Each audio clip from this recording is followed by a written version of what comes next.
Yeah. They're obviously outside of it, but not really doing what they're supposed to do from their perspective. Well, I wasn't, most of my friends that have kennels, they can come outside. They have kennels, they keep the dogs in that, and my dog's, like, she's a dual, basically a dual citizen. Yeah, I don't think I do anything about that stuff. She would not. She would not be okay with it. No. You had a similar. Neither of us would give these things. Yeah, I got sick early. I got like on Christmas was probably the worst. Like I almost passed out a couple times. Like I had to. They're indoor voices, they're outdoor voices. I lost my voice a couple days before that, but I was feeling okay. And I was a little tired, but then Christmas, but it could have been everything all together. And then the coughing started, and then the sexual started. I couldn't sleep, and then I was getting a little better. And then all of a sudden I'm going back down again. And then like when I was talking to you that day, I was like, I just wasn't feeling great. But yeah, I got really bad, I got a little better, and then I got bad again. But my cough lasted, I mean, I just thought it was a cough. Yeah. Sorry. Ready to go? Ready to go. All right, George, I think we're ready to go here. He wants to step out. He was here a second. No, he's in there. Can you hear us? I didn't log him in, I promise.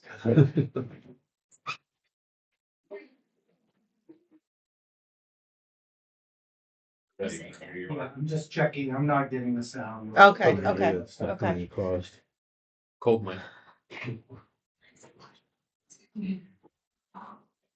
Too long. I was like, I didn't think that much. For IT. Is that vibrating? Or is that, oh, that's you. I felt a vibration. I was Oh, like, that's "Is me, this thing?" I'm a tapper. Can you hear us now, George? Yeah,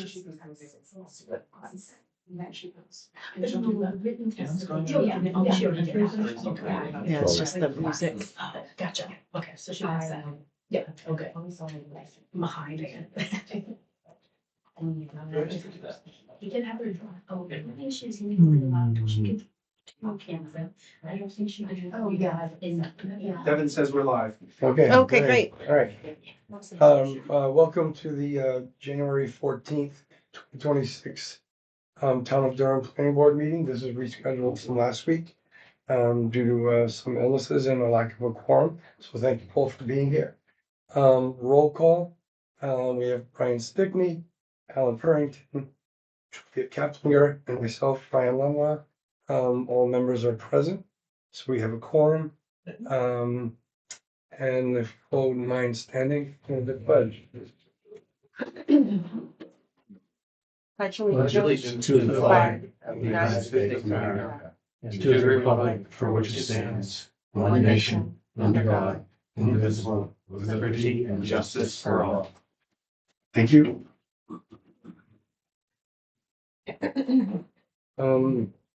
I'm assuming everybody has seen the agenda. Are there any amendments to our agenda today?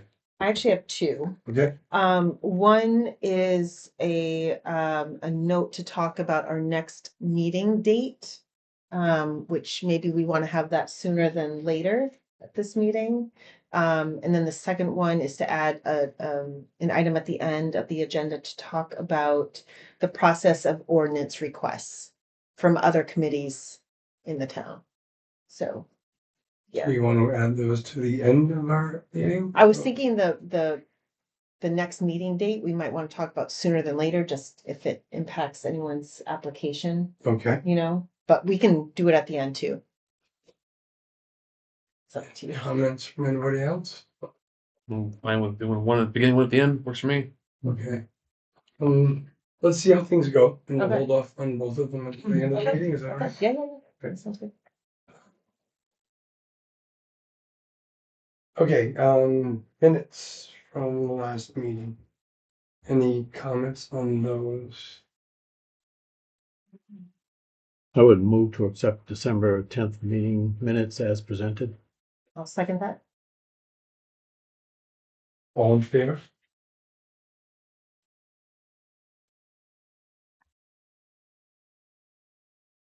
Next is informational exchange on non-agenda items. Mr. Chairman, board members, I do have two quick updates. As always, my monthly report to the town manager is included in your packet, and I'm happy to answer any questions you might have on any of those topics. But also, we did receive the digitized version of the land use, what's going to be called the land use code. It's actually up on the screen right now. And so it's about 183 pages, which is the entire land use, what's going to be the land use code. And we've kept out, as we discussed with the select board last night, any of the minor policy or administrative changes. Those are all not included in this draft. So the only thing in this draft are the editorial changes that were recommended by the consultant. So as you look down through the draft, it's 183 pages, but you see that box there. That's the general terminology, Board of Selectmen, municipal officers. Anywhere you see any of those terms, it'll now be consistently the select board.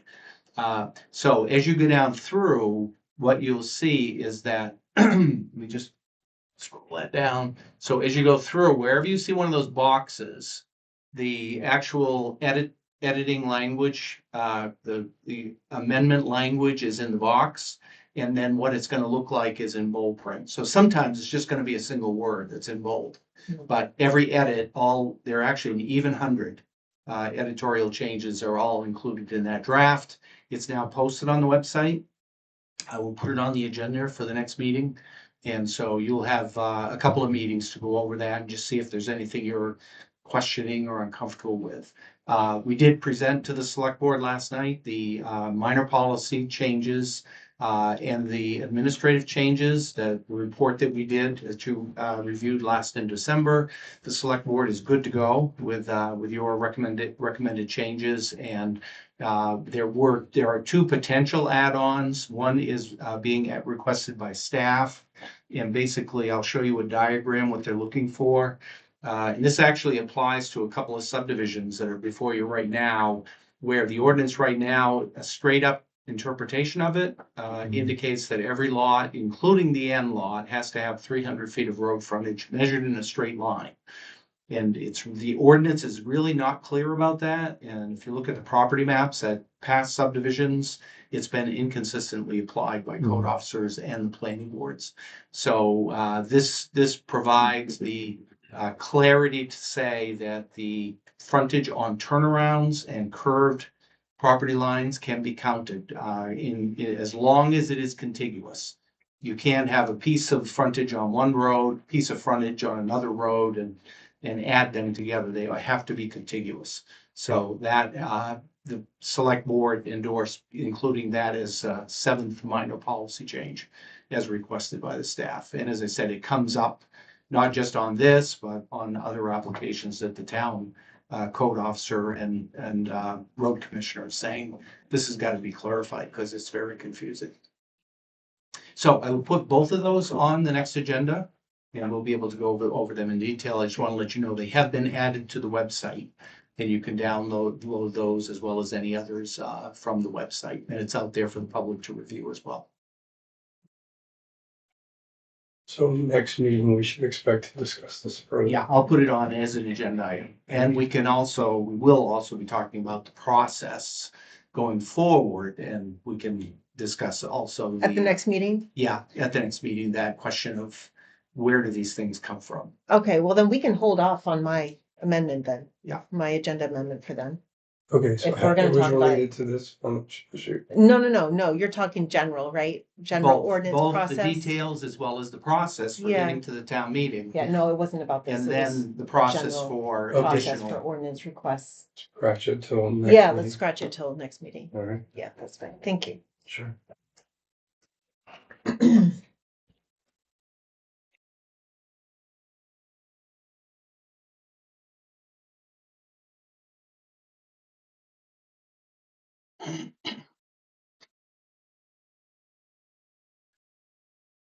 Okay, for any residents for informational exchange on non-agenda items?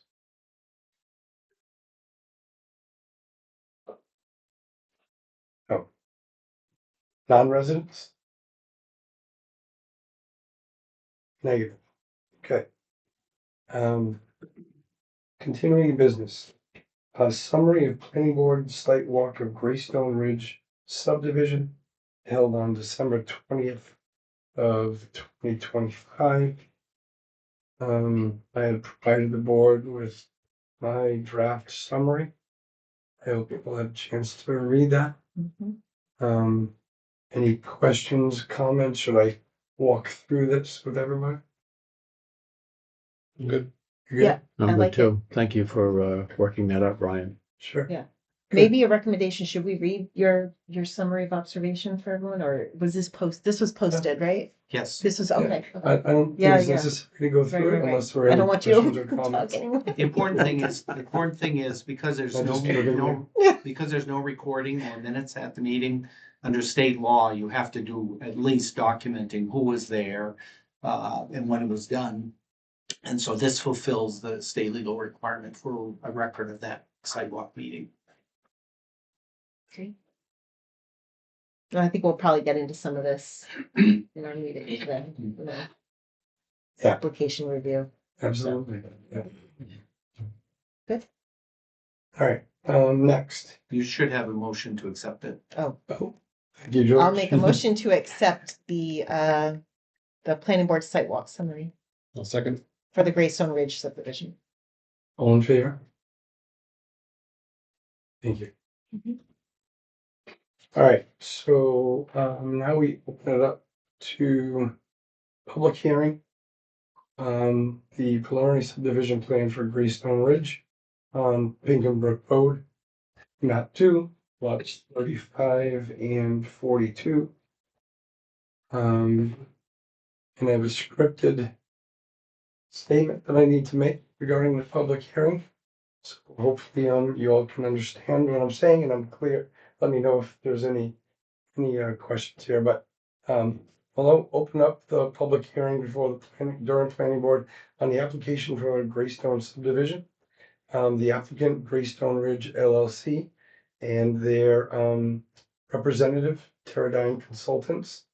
The project located on Blue Jay Way, Pinkham Road in Durham. The purpose of this public hearing is to receive oral and written testimony relevant to the board's review of this application under the town's adopted ordinance and subdivision standards. This hearing is not a forum to debate broader town policies or growth management issues, which are established by town meeting and must be applied by the planning board. The board's authority is limited to determining whether the application meets or fails to meet the adopted subdivision standards. Before we begin, I'll go through some ground rules and procedures for the hearing. Under the planning board's bylaws, the chair is responsible for describing the purpose of the hearing and the procedures to be followed. The board may receive oral or documentary evidence, but must exclude testimony that is irrelevant or unduly repetitious. I will determine the relevance of testimony or evidence presented. Any board member may challenge that determination by motion, subject to a majority vote of the board. All testimony will be taken in an orderly fashion. Speakers are asked to not interrupt others. The chair may impose reasonable time limits as necessary to ensure that everyone who wishes to speak has an adequate opportunity to do so. And I'll gauge that by the size of the crowd and we'll see how many people are here from the public to see how much time we'll allow for each member of the public. Everybody will be given the opportunity to present their information, submit rebuttal evidence, and conduct cross-examination of other parties through the chair within reasonable limits to prevent an abuse of this process. For the record, an aggrieved party is defined in the land use ordinance as a person who can demonstrate a particularized injury resulting from the approval or denial of this application.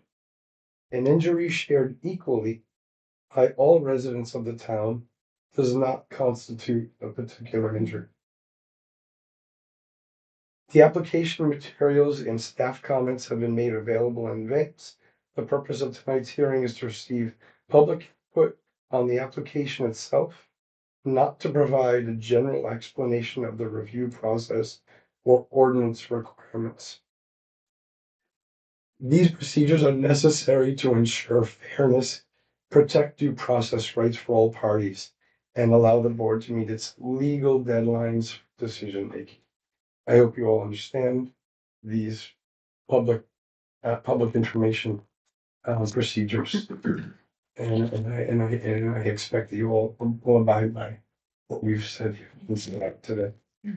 If you do wish to come up and speak, please give us your name, address, and speak clearly so that we can pick up your recording. Thank you. All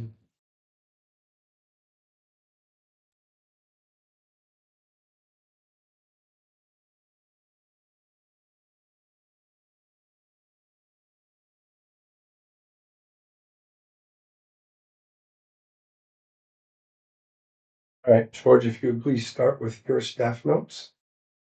Actually, for the public hearing, I think we're just gonna go with taking the public testimony. The other staff notes relate to the substantive review. And I think we should probably hold off on getting those until you get the public input.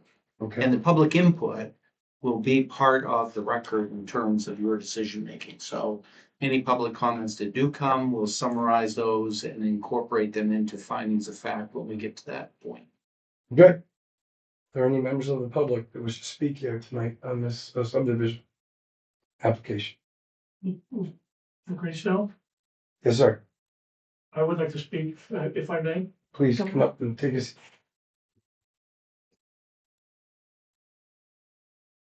Not over which chair. No. No, yeah, whichever way.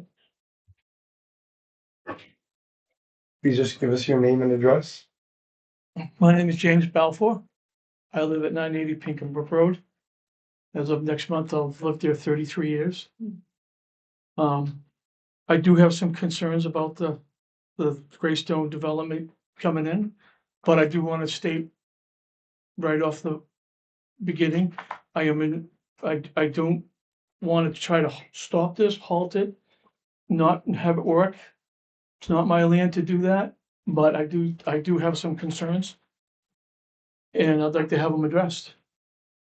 So, if I go down my list very, very quickly, is where the geography of the road is going to be. I have 2 wells on my property that I'm concerned about. One is a deep well, and one is a shallow well. And the shallow well has a well house around it. And if you look behind that, there's a wet hole there.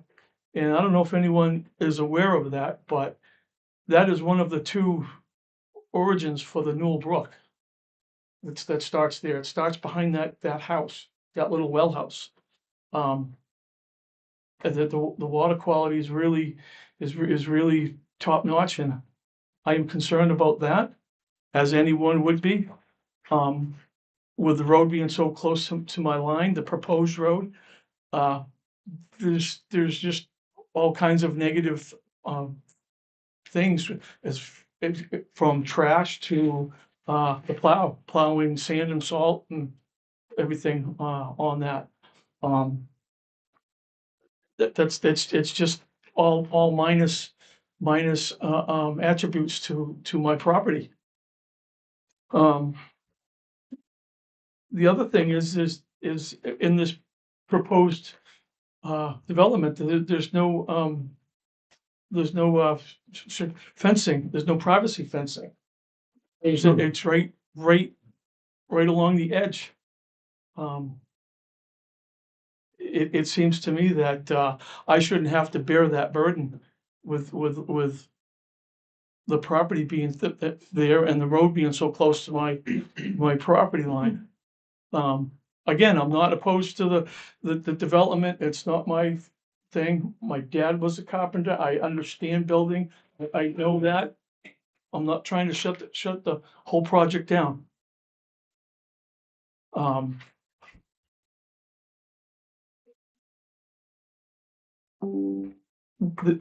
the big concern is up towards the edge of my property, in between the Brown house on Greystone side and my house. The proposed road comes down through, and there are stakes that come down right through the small brook that comes through there. It runs most of the time of the year. It's been running now since before the meeting, that the sidewalk. And that brook is going to continue to run until after mud season. I've done my own poking around on the computer, and what I've come up with is that piece of property there falls into the deciduous or evergreen forested swamp. I've looked it up on the DEP site. I've looked at the description. It falls right within that description that they have right on the DEP site. If I can find it, anybody can find it. And the plant material on that matches pretty much what's along that property in that area. I will say that's one thing that I do know about is the plant stock and the trees. I've been a licensed arborist since 1982. That's one thing that I do know. I don't know what I don't think it was declinated correctly or at all, but I certainly think it needs a second look. And perhaps maybe move the road.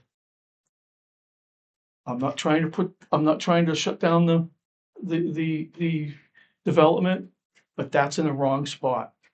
That it's about 200, maybe 250 feet, 300 feet maybe. It's in the wrong spot. Who in their right mind would build a road in the lowest point on the property? That just defies logic. It just defies logic.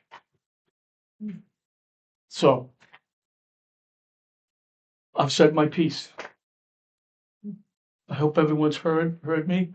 I hope they've heard me that I'm not opposed to this. Wasn't my property, so I can't, I can't, try to do it, but that's the piece I see that's deficient. Thank you, Mr. Balfour. You're welcome. Thank you for all your time. I Appreciate your time. appreciate it.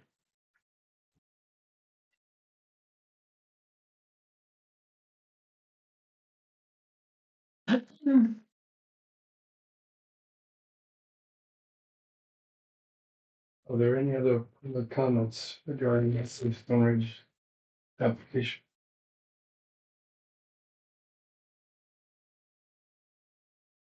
Are we okay with any comments or questions from the board regarding Mr. Balfour's comments?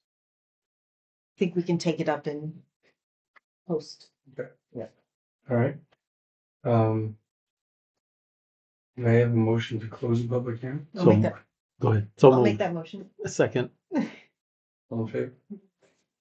Thank you.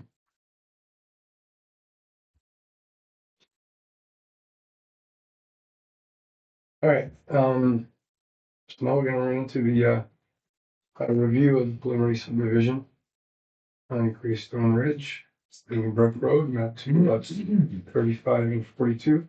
At this point, no public comment will be taken. And town planner, Mr. Barge, has been so kind as to take this forward to save my voice for another day. Thank you. And I normally do give some, Yeah.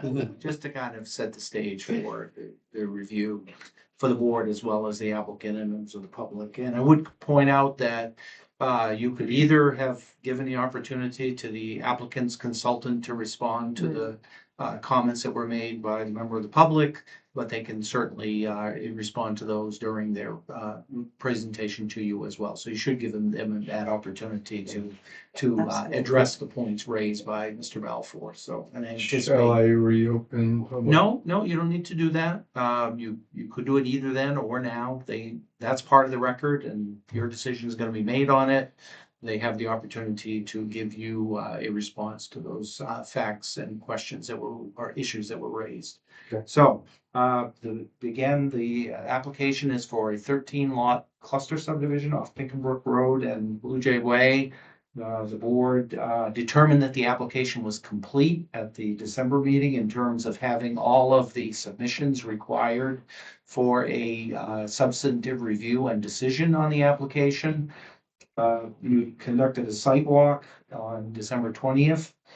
And you scheduled a public hearing for last week, but that obviously got delayed until tonight. And you've just concluded that step in the process. So based on the prior discussion with the board, the applicant has made some changes to the package. The first is the driveway for lot 2 is no longer coming up Blue Jay Way. A direct driveway access will be provided to the new road. Secondly, that will be a circular turnaround driveway for access to the fire pond that's proposed. And my understanding is the driveway for lot 2 will come off that to access the property of lot 2. They have given more details on their building sites on the cluster lots as indicated in the ordinance that you discussed last time. And they've also on some of the sheets shown the proposed limits of clearing. As again indicated by the ordinance. They have adjusted the frontage on lot 13, I think it is the last lot, to create that frontage, which is what we were looking at with that proposed amendment.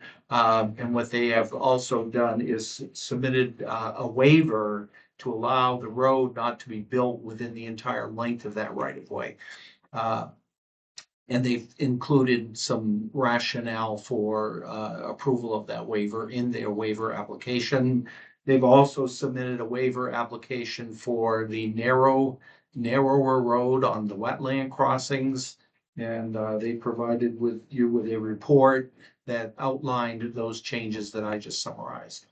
The next step is for you to review the complete and revised application and to determine at a preliminary level whether or not you think that this project, if it goes forward to this final approval stage, will be able to meet all of the standard criteria and standards of the subdivision ordinance. So at this stage, you don't do findings of fact on all of the criteria and standards, but the conditions of draft conditions of approval follow right down through and provide steps that the applicant needs to make to document compliance with all of those standards. So I did include a draft set of approval conditions for you to review after you get to the point of having your substantive discussion.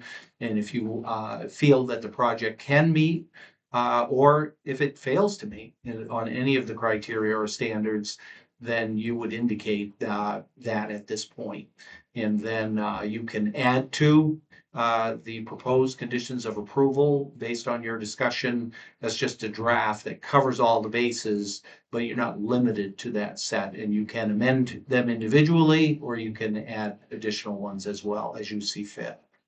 So with that, I'm prepared to answer any questions. And as I said, it probably would be appropriate at this point to give the applicant and the team the opportunity to respond to any questions on my analysis of it and or to respond to the comments that were given during the public hearing. Thank you. Yep.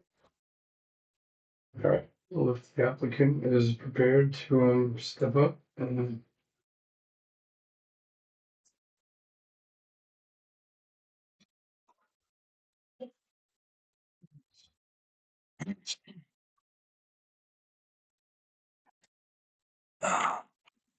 Did bring my own set.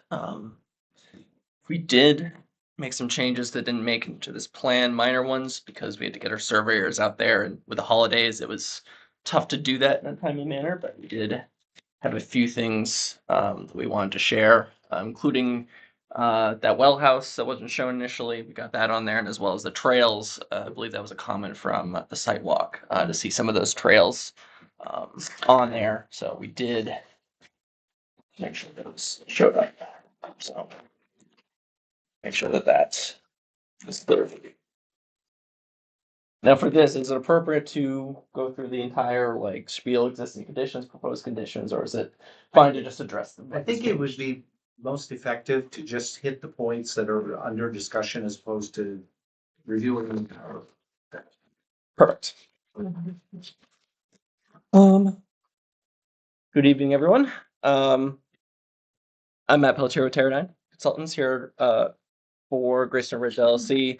I'm just gonna kind of talk about some of the changes that we made based on our last discussion, and then also respond to Mr. Belfour and some of his concerns to make sure we're on the same page.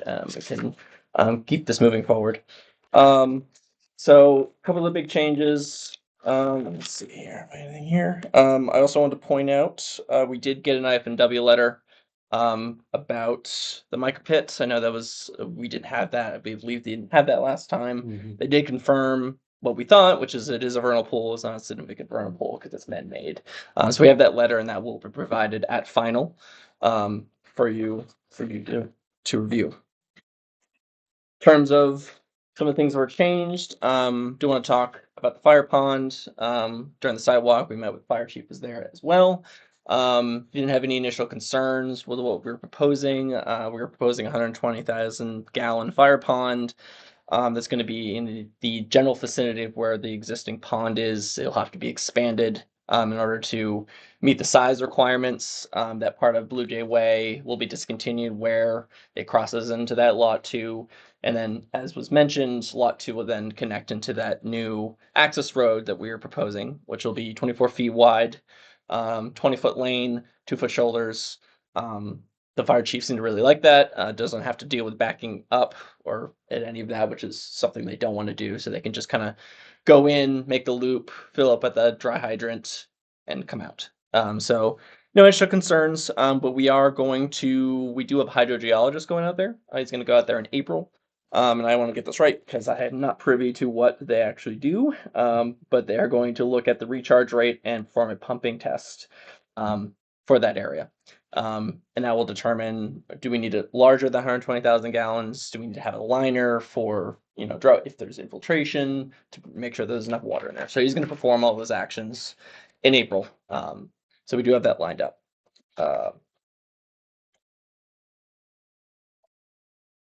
I wonder how this should go. Should we continue and let the applicant just talk and then we come back with questions, or should we when he's talking about something we have questions, stop there?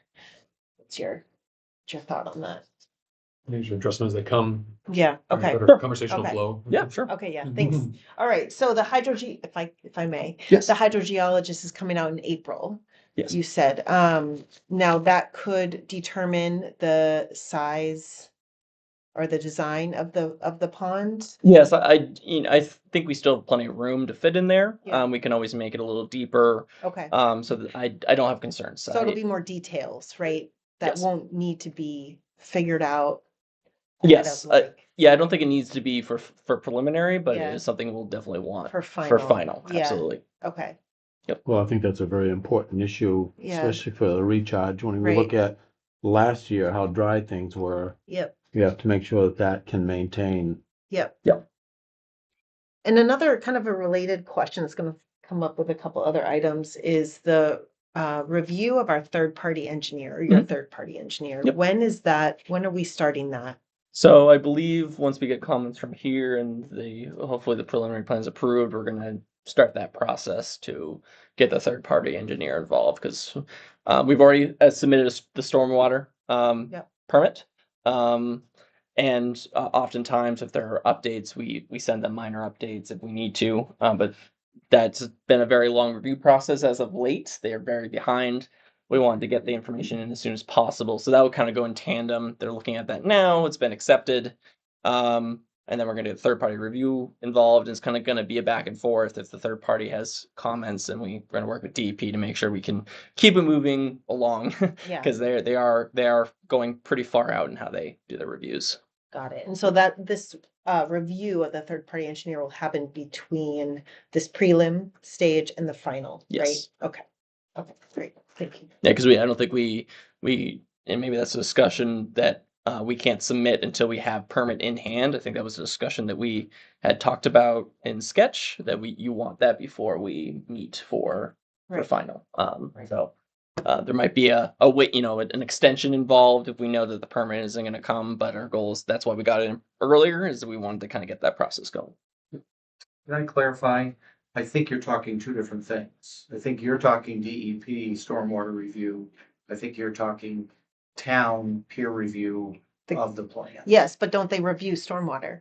Well, typically the town engineer, which is Laurel Palmer, they will review everything. Right. Stormwater, erosion control. Yep. So DEP's, as I understand it, their stormwater permit is more limited Oh, yeah. than the peer review. So I just wanted to clarify. Yes, I am Uh, talking about the Yeah, so- bigger third But party. I've advised, it's not clear in the ordinance when that peer Right. review takes place.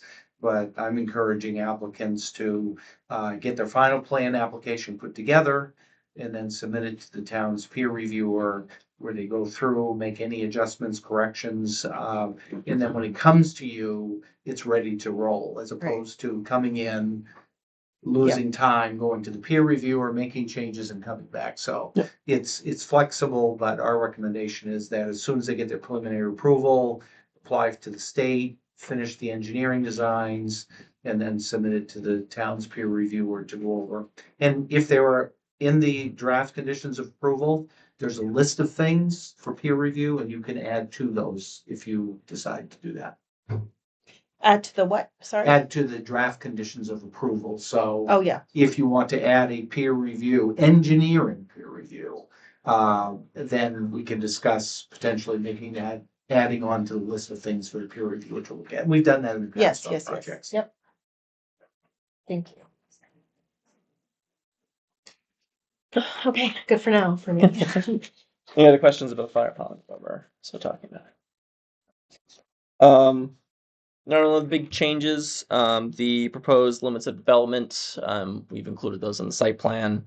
They'll also be codified in the HOA documents, which will be submitted at final, and they'll be on the subdivision plan, so they'll be legal. So we have a similar project in a different town where we had limits similar to this, and we actually had our surveyors go out and mark those limits so that someone who comes in will know where, they can't just like clear the area. They have to follow those. So very similar. And we've put it to 20,000 square feet. Usually we use 25,000. But this kind of limits the scope and limits the impervious area. It only helps the site to have less. So, and those limits you see are approximately 20,000 square feet. So that's one of the big requests, especially with this cluster subdivision, to have that more solidified. Any questions on that? So the proposal right away. So we, there was mentioned last time, again, the confusion with where that 150-foot frontage came from. As you can see, as you mentioned, they're kind of clarifying that in the new code. So what we did is we actually extended the right of way for the road without extending the road. So extending the road would add more impervious area, make the road longer, obviously. Didn't really want to do that, but we do want an area for snow storage. And I think that was mentioned in sketch. So that provides a really nice area where the front part will be snow storage area where they can plow it up to that point. And then additionally, we had a buffer, so a ditch turnout buffer DEP doesn't want you to put snow in that buffer. I mean, it will just damage it. Obviously water will need to get to it. So that kind of actually works out very nicely where we have a flat up area where the snow can be stored, and then we have a ditch going around it that will collect stormwater from the road to get to that buffer and then move down. So I think we have justification to do that. I think if we were to move lot lines around, we're then encompassing part of the wetland in our lots, which isn't, I mean, they wouldn't be able to impact it, but it's nice to be in the open space instead of on a lot. And I think it just works out. I think we have justification to extend it for the snow storage and the buffer, and to get that frontage. Is there any questions on that? No. Do we want to talk about whether we want to review the waiver and the other one, or whether we want to wait until the third-party reviewer comes back with their comments first? I'd prefer to wait until the third party review concludes their review. I agree with that. Yeah. You agree with that? Okay. Yep. So we have the waiver requests in. Yep. Again, I think we have justification for that and the curb. I mean, we need the stormwater. There's a few areas in there. It's not only the crossing, but it's also to help facilitate getting into buffers, which are a requirement for DEP. So I think we have justification. So I'm not too worried about the wait. Okay. Those were really the big changes from our first meeting. Like I said, we were able to get the pump house and the trails in. Oh, do you have? I wanted to, Adrian Fine, I'm sure. also with Teradyne.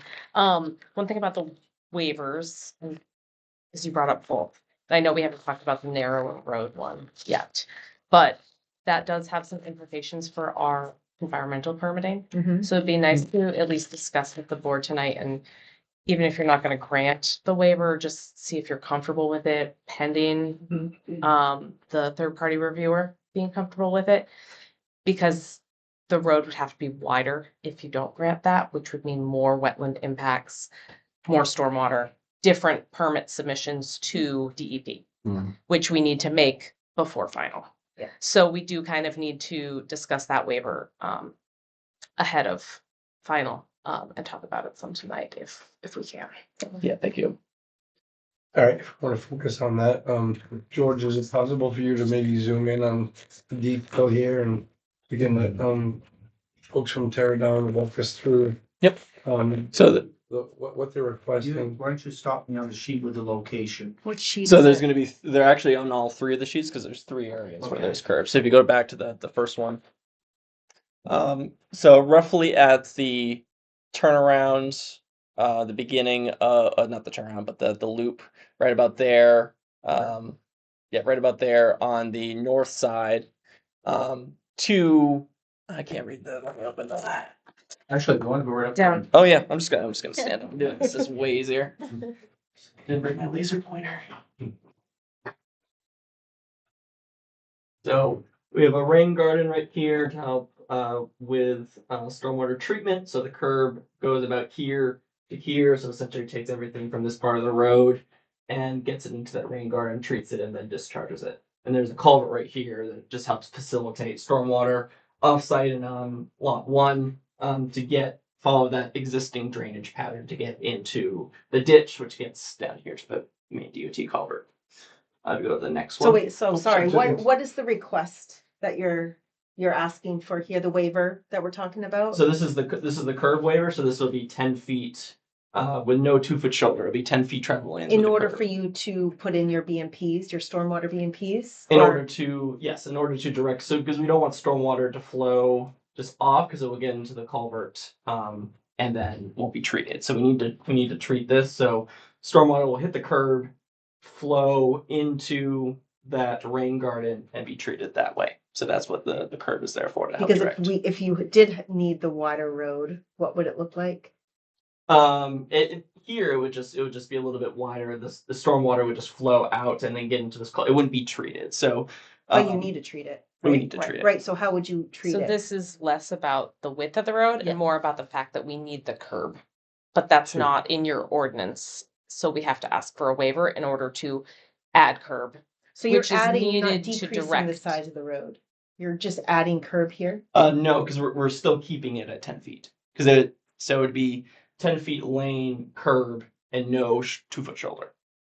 So everywhere else there's a 2-foot shoulder, and then it stops. We have that curb to facilitate stormwater. The next one is more for wetland impacts. This one, and then another one is for stormwater management and to make sure we treat based on what DEP wants. Any other questions with that? No, you're good. Here, so we have curb that is roughly at this point through to here on that side, and then same thing from this point through to here. And this is really for both stormwater management and for reducing the impacts to the wetlands. We've got 12-foot lanes. This goes out farther, and it just makes more of the impact. It makes the impact worse. So this is pretty common. We do often with these types of crossings. So we have 10-foot wide lanes with the curve, and it goes 2-to-1 slope down to reduce the impact as much as possible. And then the last one. The last one's here. So we have curb on this end here all the way to the end. And again, this is more for stormwater management.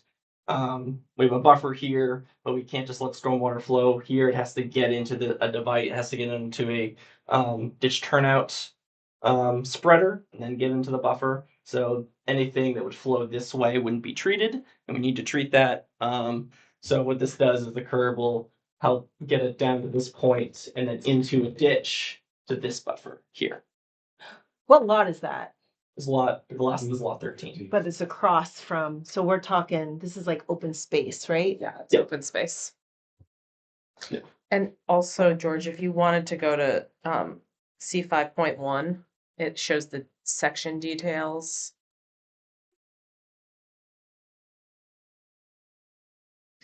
Yeah, up there at the top, it shows that's a typical section which has the road with shoulders. It's okay. There you go. Thank you. Get over there. Yeah. Making you do some You know, PDF I'm work. gonna switch to a different view so we can move around easier. Yeah. Okay, now.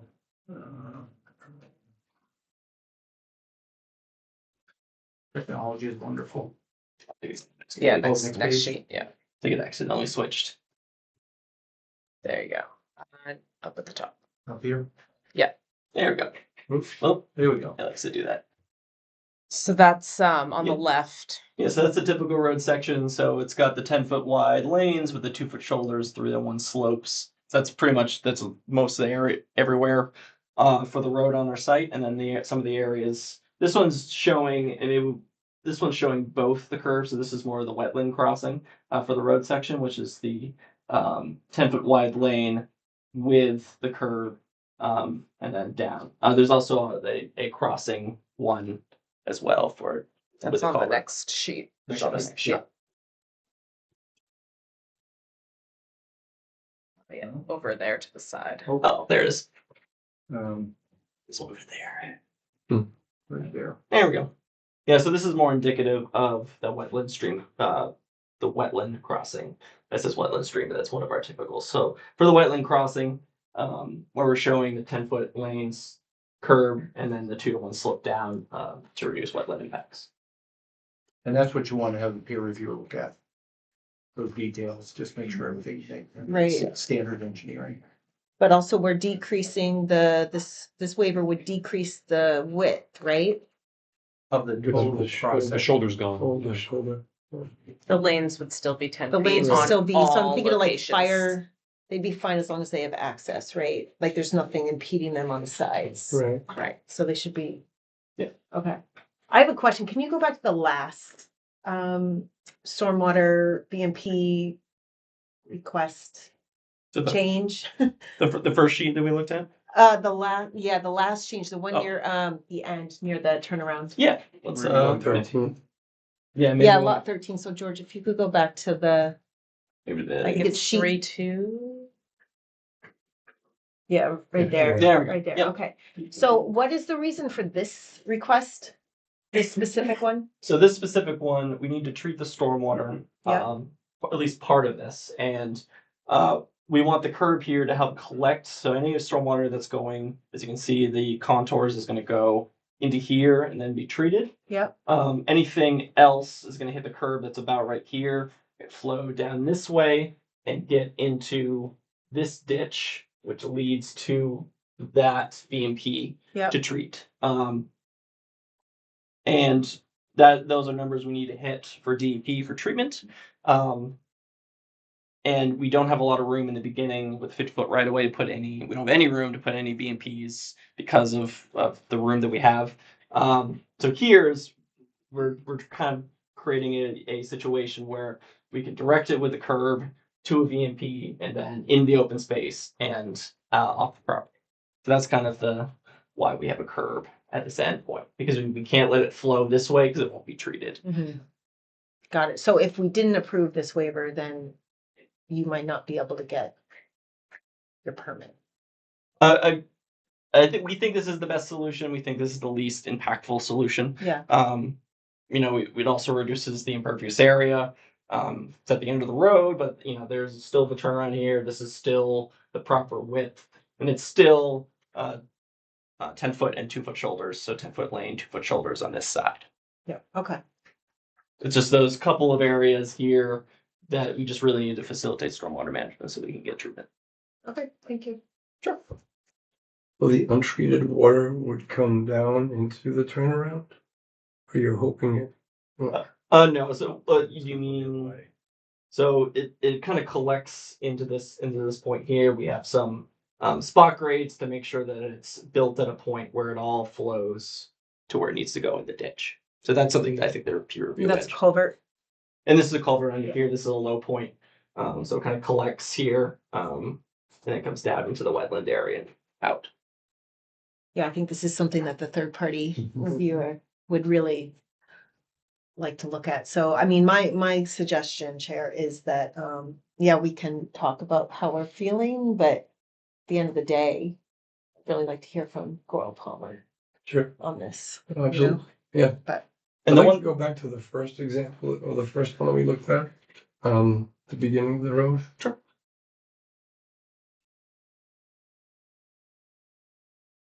So can you talk about what happens from the rain garden to the culvert? Where does the water flow? Rain garden to the culvert, so this stuff, or are you talking about everything that flows down here? No, you talked about it's the rain garden. Yep. Then there's a culvert there. Yes. And the water pushes plants south. Yeah, so there's going to be offsite water here that gets into this culvert, and that's to help maintain that existing drainage area that I think we saw when we were out there. It was wet. This helps maintain that connectivity. It gets into a ditch and goes out. For the road itself that's being collected into the rain garden, it hits that curb, follows along the curb, and gets into the rain garden here where it's treated, and then goes out into the curb down to Route 125. And then of your plans, are you showing any of the existing culverts that are there now? yeah, so that was one thing that our surveys got again, that they unfortunately didn't pick up the first time, was that culvert that was in this vicinity. So they did pick it up and put it. Is it on there? The plan. It is on the survey plan. Can I take a peek of it? Yeah. Shoot. Not I don't know what plan it that we is. have now, plan that. Yeah, no, so they weren't able to get out there in time because of the holidays to make those updates. But that's something that we provided in final or any updated plan sets. But that would be provided. Can you point out where it is on your plan up there? So there it is. So it's about this area here. And which way does it run? Runs down. Right, that was, yeah. The culvert runs that entire length or just? Oh no! The culvert's kind of like It straddles it. yeah, it's like somewhere in this area, and then the drainage goes down this way. So it's running in the same parallel to the road? Yep. Okay. Yes. It's on a cross like you would expect. It is running down Because this it way. flows this way. Yeah. Right. And what we heard from the public, Mr. Belfour, was that potentially is the start of Newell Brook. Yes, I do have actually, I do have comments from that if we just want to get into that now, or if we have other. I think it's appropriate now, we're talking about the road Yeah. and how that possibly could affect Mr. Belfour's two wells. Right, I mean, we were all out there, Alan, it's just, you missed the site walk, but, yeah, I thought maybe actually two culverts there. But a significant amount of water flowing through right where the road is intended to go. So one of my comments was, did your wetlands folks even look at this? Because it looks like something that should have been flagged right from the get-go. And then in looking at where your proposed culvert is, it looks like you're pushing water toward the adjacent property owners lot. I see that you're gonna try to handle that through grading to get the water to stay in the ditch. But it's definitely a concern, especially with the existing conditions out there. Yep. For me anyhow. So we did talk to our wetland scientist, Eric Lima Bestwood. He did go out there and he did survey that area. So I'll just kind of summarize what he gave us. So he went out there in July. At the time, the trees were actively drawing water, and the site showed no wetland hydrology. That he went out there in July. It was a drought. He addresses this. So there are a couple different indicators when you look at for wetlands, and it's very important to talk about. There's a biological wetland, and then there's what Army Corps classifies as a jurisdictional wetland. And those are very important distinctions. So when he went out there, the indicators for the soil to him, even during the dry period, soil indicators are really strong, did not signal to him that it was a jurisdictional wetland. So he felt, in his professional opinion, that it did not constitute being flagged. Now, when we went out there, you gotta remember, it's winter, there's frost. It's not gonna be as well draining at that time. Now, there are indications from Mr. Belfour that it still flows in other times, and that's probably true. But in Eric Lima's professional opinion, it just didn't meet all the qualifications for Army Corps that made it to be a jurisdictional wetland that we would need to we would do our work with. Doesn't mean there aren't biological indicators out there, but in terms of our work and how he delineates, he did not feel that it was appropriate. But he said it was marginal, it was close, but he erred on the side of it did not meet those indications. Same with the stream too, right? Like no indication of a stream. No, he would have picked those up and flagged us if that was a stream. If we were putting our road right through a stream, that would have been. And so these are Army Corps indicators. Now, what about Maine? Is there anything that you have to consider for like Maine wetlands? No, so Army Corps is how they use to delineate those, because that's the federal level. So they kind of they look at both the vegetation, the hydrology, and the soils. Yeah, so he was saying soil was lacking. Yeah, the soils didn't indicate that it was, and that is his professional opinion as a wetland scientist. So, and do you have that response? We do have an email of that response. We do. That would be great to submit to the file. Yeah.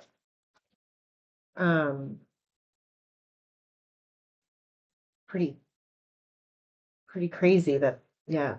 It's important to remember, and he did identify in his email that he sometimes get demonized for this, where every wet spot doesn't make it a wetland. There are a lot of wet spots out there, but it doesn't mean it's not close. It doesn't mean so. The plants were there. According to his, there were some indications of that. But again, I'm not a. Yeah. I couldn't name. Yeah. It's not my field. Okay. And I do want to, I guess I can address the rest of Mr. Belfour's comments to make sure we're moving this along, or unless we have. Want to talk any more further about the. I'm wondering if we could get Coral Palmer to look at that as well. Yeah, because they do look at they've looked at that, the wetlands and the permits, wetland permits and things like that. I agree. I think that's it. They perform a site visit for us? I don't know, they might not need to. If they can get Eric's response to what you just mentioned and his wetland delineation report, they can look at that and then let us know if they wanna go. They might not need to go on site. Right. You were out there.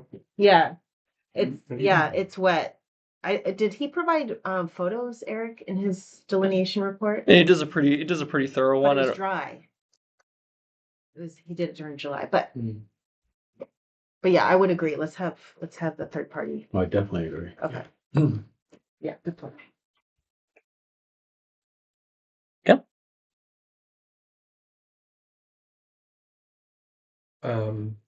Yeah, sure. If you'd like to address some more of Mr. Balfour's comments. Yeah, absolutely. So, as well as the hydrogeologist who is reviewing our fire pond, we're also directing him to look at the area around the well house. So when the road goes by there, we did put it on there. We did indicate Here, it. Folks wanna see it. Again, it was late. We weren't able to get it in. It's a They're- small Are box. they both shown? We I don't know if we have the. There are two there. Yeah, there's one outside here, the deep well. I think that might be hiding behind the note potentially, but I believe we have the deep well house already surveyed as well. But Actually, on this note, I'm so sorry. I have this as a comment. Shouldn't we be seeing all wells and all structures that are either on the property or adjoining Yeah. the property? Like as a requirement of I think number 17, if I'm remembering the numbers right. So there are a few that are shown on there that were picked up on. I don't know what that property is, but you can see the W. Yeah. And on those properties as well. Okay. Yeah. But for some reason, this one wasn't picked up before. Yep. For some reason that wasn't picked up before, But but there's we can another double check. one too. Yep, there's another one that's farther down, but is still, I mean, in terms of relativity, it's close. But we'll double check with our surveyors on that as well. I think the shallow well is more important because it's very, very close. I mean, they're both important, but I think we're gonna have a hydrogeologist go out there and look at it. And he's gonna give us recommendations on what we could do in order to protect that well, protect the water quality. So that is something he's Very gonna do. important. Yep. So very important. So Agreed. They're both equally important. yeah, they're both Yeah, equally important. definitely. Yeah, they were conveniently shown on the other properties, but not on Mr. Balfour's, and I think we need to see that for sure. Yeah, yeah. So that's something that we'll double check with them to make sure. Also the structures though, right, George? Buildings. Well, I don't think that the ordinance is necessarily clear on the details on abutting properties as opposed to within the project sites. Number Clearly 17. within- Yeah. Says the location, names, and present list of existing streets, highways, easements, building lines, parks, and other open space on or adjacent to the subdivision. Does not mention wells. Right, well, but we just talked about how it's very important to show the wells, Oh, but also the absolutely, buildings absolutely. too, though. I think that's saying Yeah. we should see the Is build, a like, well, is a well house a building? no, I'm talking about his house. I'm talking Okay, about, yes. like, that's we right. should see That's where right. the structures Yes, are. absolutely. That's what I was getting at there. Yep. Okay, And in terms of if there are specific issues where the criteria or the standards are saying we need to determine what the impact is going to be on an abutting property, you could certainly ask for additional information. okay. I think it's important that some of that additional information, I don't think, limits how we do preliminary. I mean, those are things we can certainly get, and especially when we work with a third party engineer as well, they're going to go out there and review the wet area, review, and the hydrogeologist going out there review the impacts to the well. I mean, those are all going to continue to move forward. I don't think not having the buildings on there specifically impedes that. It's just something that we have to keep. We have to make sure is on there and consider it in our design. I'm sure Gore Palmer will certainly give us notes that we have to address if they find anything. Yeah, and similar, are we showing anywhere the drainage patterns and the like not the aquifers, but the watersheds on the site? Do we show that on any of these plan sets? Like don't- the way water's moving, like, I don't think it's on these plans, but that went to DEP okay, so it's probably, yeah. and it okay. would go to Goral Palmer. Yeah, I was just gonna say, Yeah. I bet Goral's gonna want Yeah, that. yeah, Yeah. that's more of a stormwater type of plan, not on our typical, these are more like construction and. Yeah, permitting we level mentioned plans. it, I think, in one of the drainage ways direction, I think it's in one of our items on the prelim checklist. But specifically for Mr. Balfour, the water flows this way. Your idea is to capture it on that side? So, in general, Yes, sorry. Yeah. Say that again. no, it's okay. It's good for me.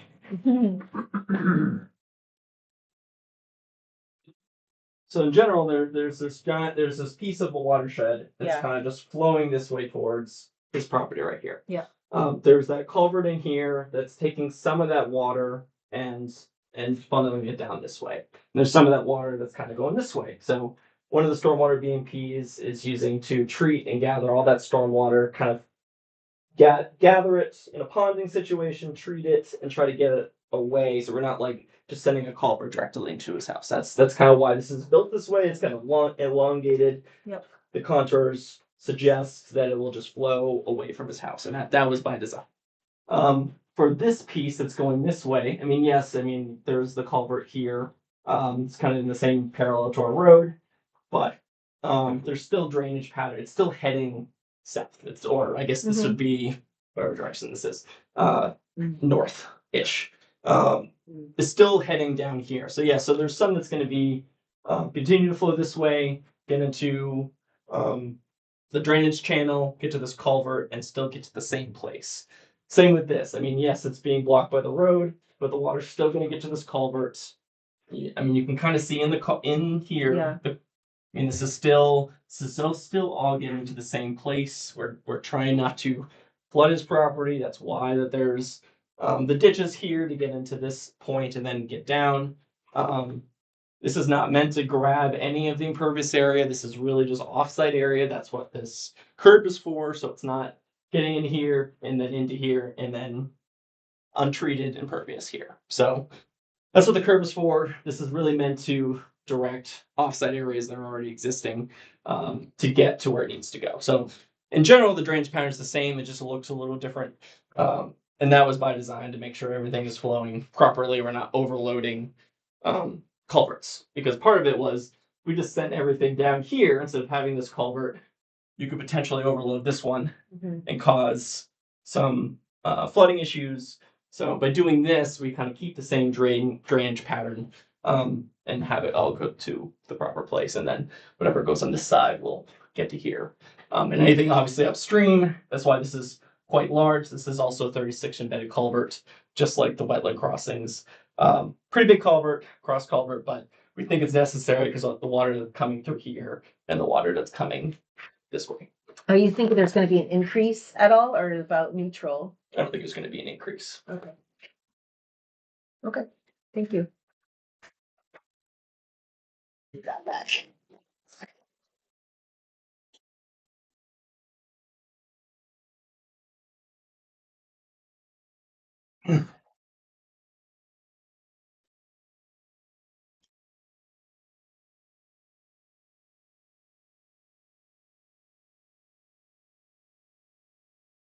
I guess the last thing, because we didn't really talk about it as much, was showing the trails on the plan. I know I talked about it a little bit, but we did show them. And again, this is from an update, so we're now together in time.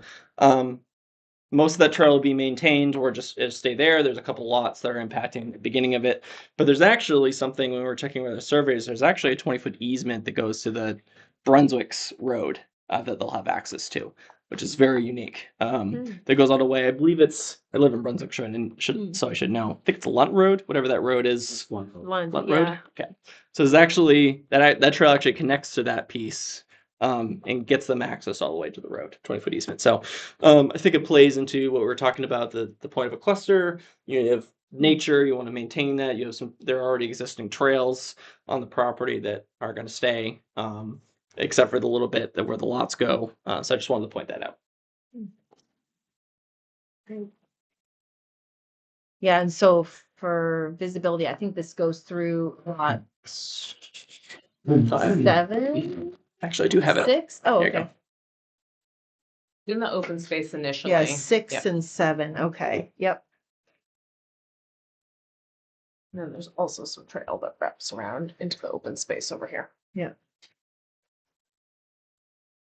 And this just wasn't in our set that we had, right? The Yeah, previous. that and then this well house and the culvert, Yep. they for some reason weren't picked up. So it was, like I said, difficult around the holidays, like right Yeah, around the yeah, Christmas yeah. and New Year's times. It was, they're busy people, so we made it a priority, but they were able to get it. So again, that will be provided in later submissions, and obviously Goro Palmer will get essentially our final plan and anything else we need them to review.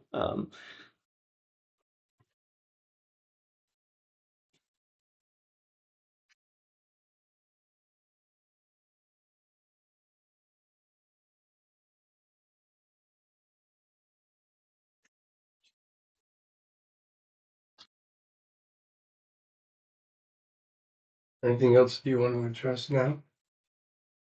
I don't think so.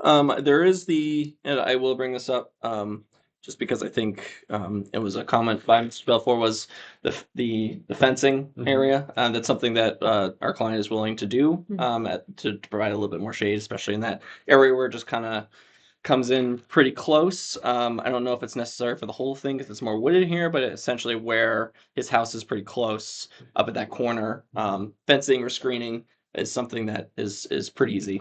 We're happy to do that. We have space. Say again? Sorry. Will you have space I mean, it's for this, like for a fence? I mean, we would have to double check. Yeah. I don't know actually if there's an order. I haven't looked recently if there's an ordinance requirement for how far a fence has to be from the property line. Yeah, I don't know about that either. I was just curious because your road butts Right. the property line.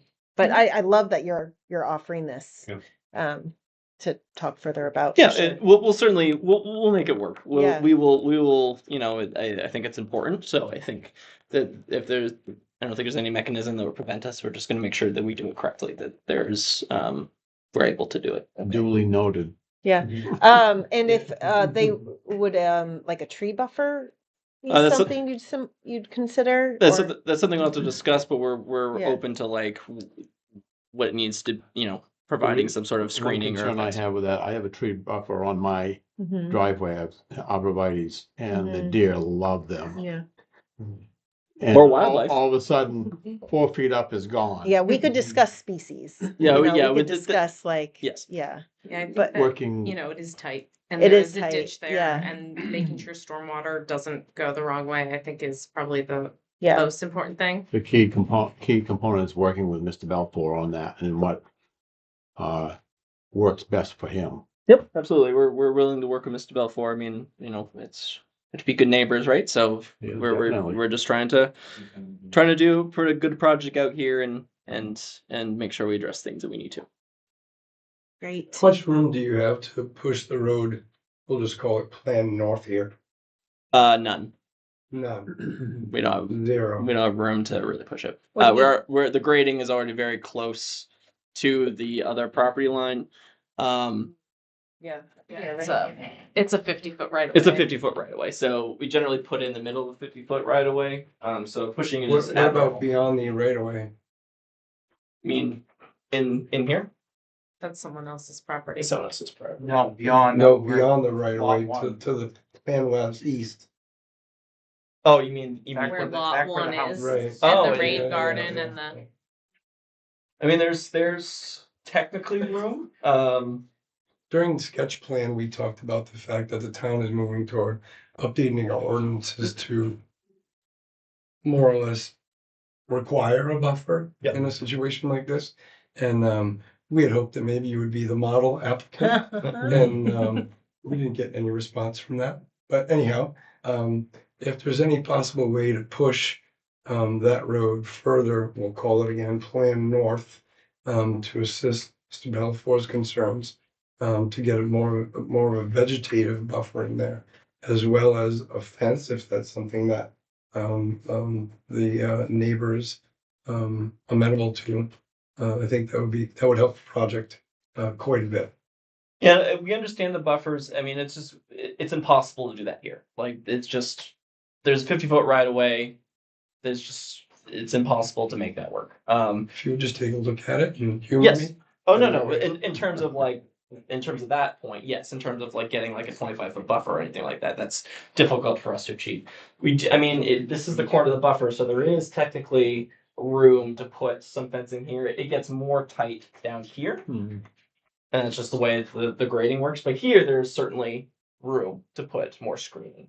I think this is probably like I am good at. I mean, these are 10 feet, so this is probably like maybe like 6 feet or so. So there's some room to put some buffering or screening already there, but we will take a look.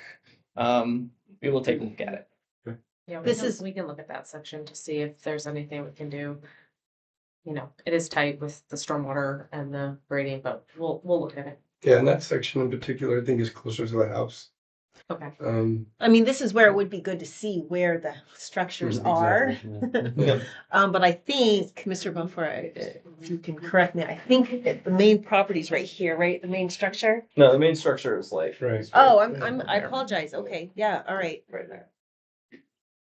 Okay, then, yeah. Yeah, This definitely. is more look wooded, and one of the well is down in here. Okay, okay. There is a structure, Juliet, further, call it land west. It's a garage, open shed kind of a thing. But the main house is, yeah, what toward the corner. Got it. Does get pretty low. And of where the culvert is getting closer to Pinkham Brook Road, it's getting pretty low, so I don't think there's any slope for the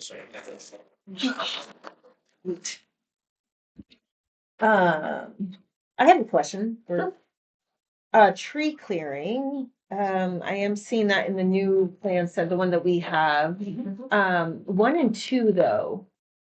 But 1, is that, let's see.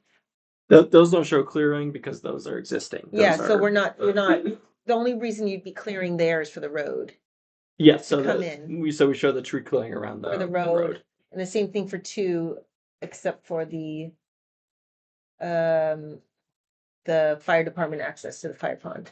And we Right. show the clearing around the fire, the access. That's what I mean, yeah. Not around the fire pond yet. That is open already, but if it changes, we can Yeah, show okay. that. Okay, great. And then the access to lot 2. Yep. Is that coming off of the roundabout? Not roundabout, but this thing? Yes, right here? that is it? connecting right into there. Yes. Okay. Okay. And the fire chief did receive information about that. I believe so. Yes, I would have to double check, but And we're gonna continue to work with them to make sure, you know, all of both the loop and the pond satisfy all of their requirements. Okay. and there'll be most likely signage to make sure there's no blocking on the access road, because that is important if there's something there, and there will be signage to make sure that there's no blocking.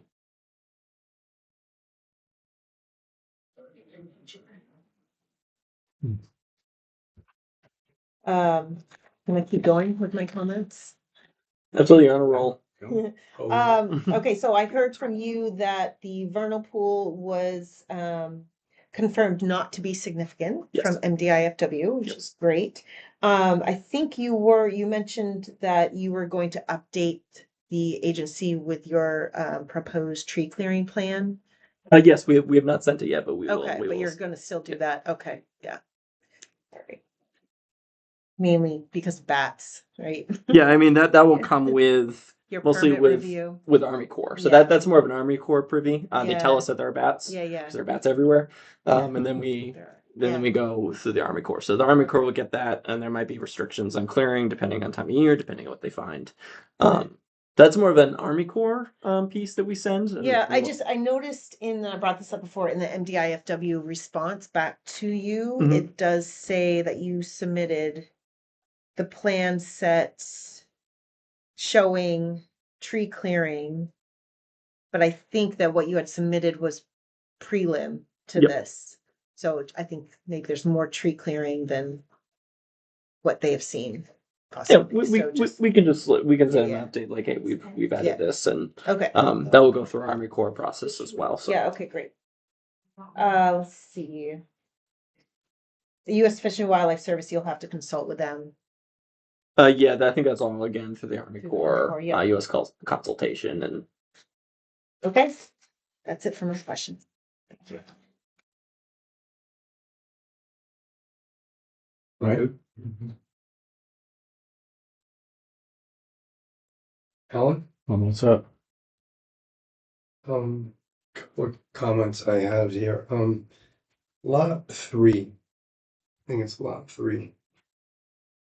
What are the chances of flipping the lot with the drainage basin? I think that's something we'd have to discuss with our client. I don't see any, it depends on how it would affect stormwater management. So that's something we would have to take into account because we do need to treat, and that is located at a place where we can get the treatment that we need. So that if we flip it, that will affect that and make it more difficult to get the proper treatment. So I think it would be challenging. I'm just thinking of more of a risk to the neighboring property owner, potential risk to the property owner. I think it would, it'd be advantageous to try to keep that further from that existing lot if possible. I'd appreciate it if you could take a look at it. Yeah, If you could absolutely. just flip those two, it sounds easy. What are you He's in the asking, room. Brian? Can you Sure. explain or? Yeah, so very good. I'm asking if they can, there's a better, if they could flip this, put the building Oh. lot here and the basin. Oh, here. the stormwater basin, right, Because right now, right. where this is the Balfour property here. Yeah, So there's a risk that water flows Got that it. way. And of course, there's another property owner here. I just think if we could flip these two, or if you flip those two, it would be a better design, in my opinion. We could look at, even if it has to stay on that side, still pushing it farther away. We have modeled this in the 100-year storm. So, and it doesn't overtop, and there's a fail safe for that. So it's never going to overtop over to that property. I understand we're still going to look at it. I think it's important to look at. Or have one more comment on that No lot. problem. Do we even have proof that you guys own that lot? Yeah, well, it's still in the works. Yes, There it's you still go. in the works. It'll be happen before final, but yes, it's still in the works. Just Your because Mr. name, please. Oh, Michelle Harrison, sorry. Michelle Harrison, one of the applicants. Just because Mr. Belfleur is here and because I'm kind of passionate about the basin, stormwater versus lot 3 and keeping lot 3 where it is. So me as a homeowner, I specifically wanted lot 3 further away from you to try to give you some backyard barrier. And so if our excavation crew is doing their work correctly and the stormwater management works, which we have plenty of professionals that check that, then this shouldn't create more water. So I'm just curious from Mr. Belfleur, would you prefer to have like the stormwater as your backyard or a neighbor? Well, the engineer gentleman up front, plaid shirt, I'm sorry, I forget your name. But Matt. when we did the walk around on the 20th, we spoke about that in the spillway. As my concern was that spillway is gonna come and just run water right onto my property. And you advised me that gray area that's up there is actually basically like a septic. Yeah, And it's not groundwater isn't gonna flow onto my property. No. But within this speaking, I'd like to, if I can change it for just 1 second, is the culvert that goes across the road, on the straightaway, is that gonna be ditched right to 125? You're talking about at the beginning of the road? No, the one that's halfway up, The existing. that's Yes. diagonally. This one- Where is that water going to go? Yep. So there's a ditch in here, and then the natural ditch comes into here and gets to the main DOT culvert that's down in this area. Well, that, along with the water quality of the well house and the water behind it, I'm kind of suspect about that culvert going across there. And coming, doing the natural thing, because it will flow into that wet spot behind the well house. Then I'm suspect of the quality of that water. No, I think it's a fair point. And again, I'll point to that's part of the reason why we have this curve here. This is only meant to gather stormwater that's already headed in that direction. So the water here is already heading here. We have a road in the middle of it. Exactly. So this is meant to, that's why the curb's here. So the goal is not to have stormwater and untreated water get into this culvert. The stormwater will travel along the curb and then get into this treatment cell, which will then put it on this side. So that we're trying to make an effort here to not put water that was or impervious area runoff that wasn't there before. So the goal. that's an overflow culvert, so to speak? It's more of like maintaining drainage patterns culvert because there's already. It'll convey the existing stormwater that flows across lot 1 and lot 2 in their existing conditions today, which will remain the same, to that culvert and across. As best as we can. But the way it's there, it's going to be for when there's extreme rain or Yeah. a lot of snow, and that most of the other water is gonna come down on the other side of the road and go to 125. Yeah, it's gonna go down here. Yeah. So can we circle back, if it's okay, to what you were talking about, Mr. Balfour? Is it okay that we talk like this? Brian's recommendation is for the applicant to review whether they can switch the stormwater basin and lot number 3 building footprint. Would you prefer that they keep that development, the house, further away? I think that would be the perfect buffer right there, the way it is. I mean, I appreciate your candidness with it, but yeah, I think along with what you said, that's a perfect buffer to their house, in my house. Yeah. Under the circumstances, yeah. Fantastic. Yep. okay. There you go. And there will be, the And way trust we've me, if we situated the Could do pond. something different with the road as it relates to your house, that obviously would have been our first choice, so that's why we kind of try and run a buffer on the backside. Well, when the previous owner of the place, Bob, he came over to my house. We were standing in my driveway, and he was telling me this was gonna go on, and he told me that the road was gonna be almost split the difference between the two houses, and to snake around and not cut down as many trees as needed, and go up almost the way it is. And then there's this, so, I mean, that's why I'm here trying to defend my little piece of heaven. You know, That's all. trust me, I respect that, but Nope. where did he have the road going? Blue Jay. Blue Jay. Blue Jay Way. Oh, gotcha, Yeah, okay. we did look at that. I think we talked about it at Sketch, in order to get, With me, in my driveway, he had the road going further towards the existing house. Was it lot 1 near the first house? He had it out, kind of split the difference there, coming out and then jogging out and coming around. Okay, He well, was out that's, looking at it. I asked him about we talked about hiring me to cut it, and he goes, oh, well, I've got someone else to do that. He goes, I know that's what you do, and we talked about all that between the two houses. well, And now it's a moot point right now. Right. Now I'm Yeah. fighting that's- for my life with this. But that is something you asked us to look at, and we said we'll look at it as well, so. Okay. yeah, the going a little bit more. Yep. And one more thing I just want to say about the pond is, we did situate it in such a way so that there's going to be a forested buffer, if there's forest there today between the pond and Mr. Balfour's rear property line, that will be maintained. The extent of grading is the extent of clearing here, and so we situated it that way so that it wasn't right against the property line. There's probably gonna be at least 30 feet, if not more, of trees before the pond, which is more than you might get if the lot was right there. Okay, would you mind showing that forested buffer in your next set of plans as you have with the house lots? Yeah, Just we, to we kinda- we can show a buffer. Yeah. We usually show them in terms of how our, for DP and things like that. So that's why it's not shown in this time, but we Just can like certainly a show it. clearing limit, you Yeah, mean? yeah, Clearing limit, perfect, yeah. perfect, yeah. Yep. Okay, one last comment I had. Sure. And then I think we can move on here. The transformer, that you have shown between, I think it's lot 6 and 7. Where are we, George? Did you say transformer?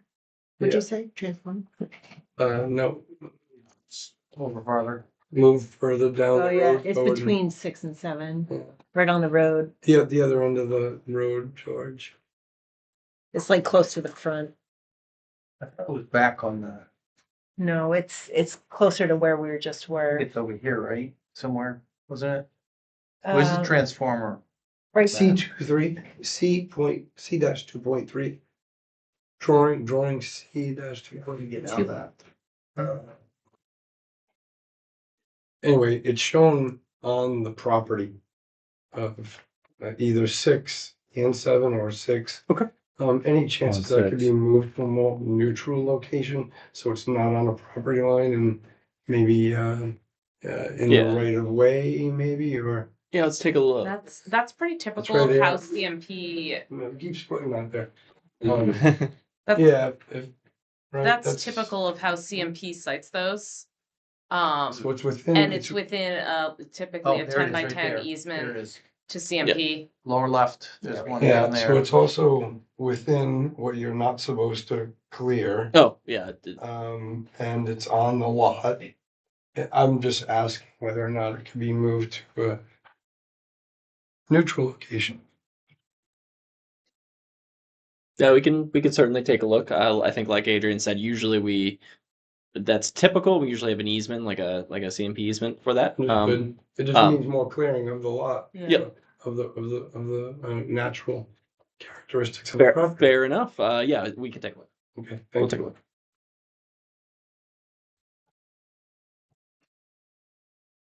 All set. Thank you.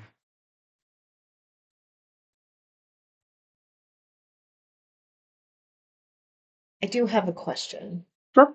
Back to the tree not clearing around the stormwater basin. So we talked about having that buffer, the tree buffer. Yep. Now, is that something we want in perpetuity or like in the HOA, like, So they can't ever build Right. anything with that buffer. or like they can't, yeah, clear the trees or something? Like, just kind of a discussion here about that.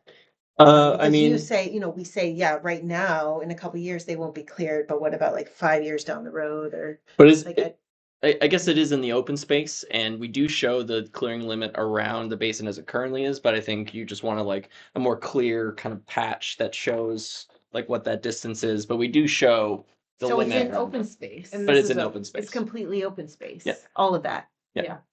Even outside the tree, like all of that. Yeah. So then you're not So clearing in it'll- open space, it'll- right? Like that right. is perpetuity, like. Yeah, Not- it's just the areas for stormwater that we need, particularly that Yeah, area. okay, never mind then. Yep. Then it's already covered.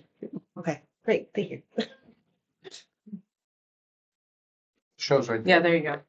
Yeah, That's what I was great, talking about. okay. So that was, So that whole area Yeah, there, alright, it's already shown. it's all. That's good. We good thing we're like it's good Yeah, to have yeah, yeah. discussions about this. Yeah, thank you. Make sure we're on the same page.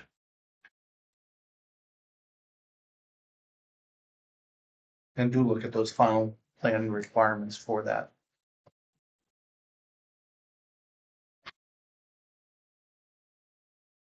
Okay.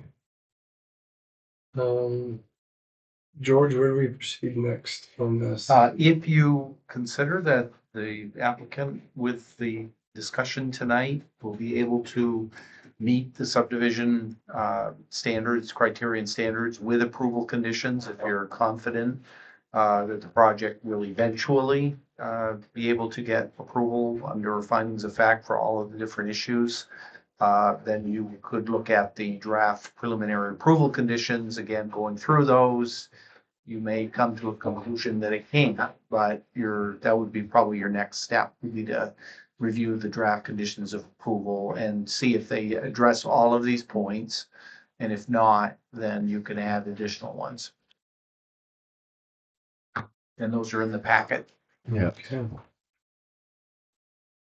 Well, should we just run through these? Sure. Starting on page 44 of the packet. Yeah.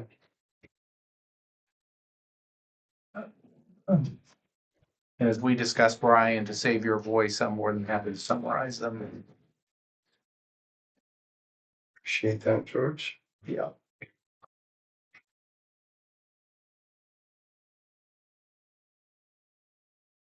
Until Julia. Yeah, I think you should.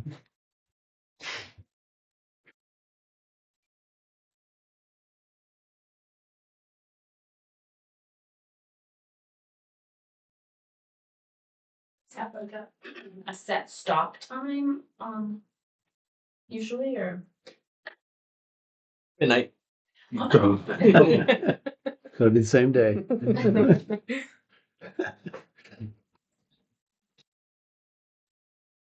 I think we try to. You try to. We try to. It goes These things are fast. all important, you know, I mean, Yeah. we're all Well, just- here and we just, yeah. It goes faster as the night wears on. You're in better shape over there. I would just know you have another subdivision coming behind you, so I'm like, Right. oh, God. Right. I care. Yeah, there's been a train of subdivisions lately. Hmm. Tis the season. We need houses.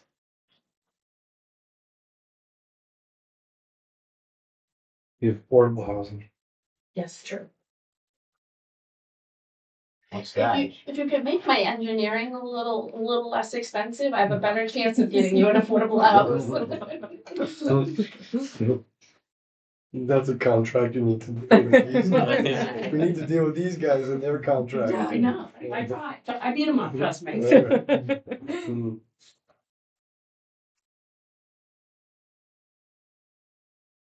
No, it's a problem. Affordable housing is a big problem.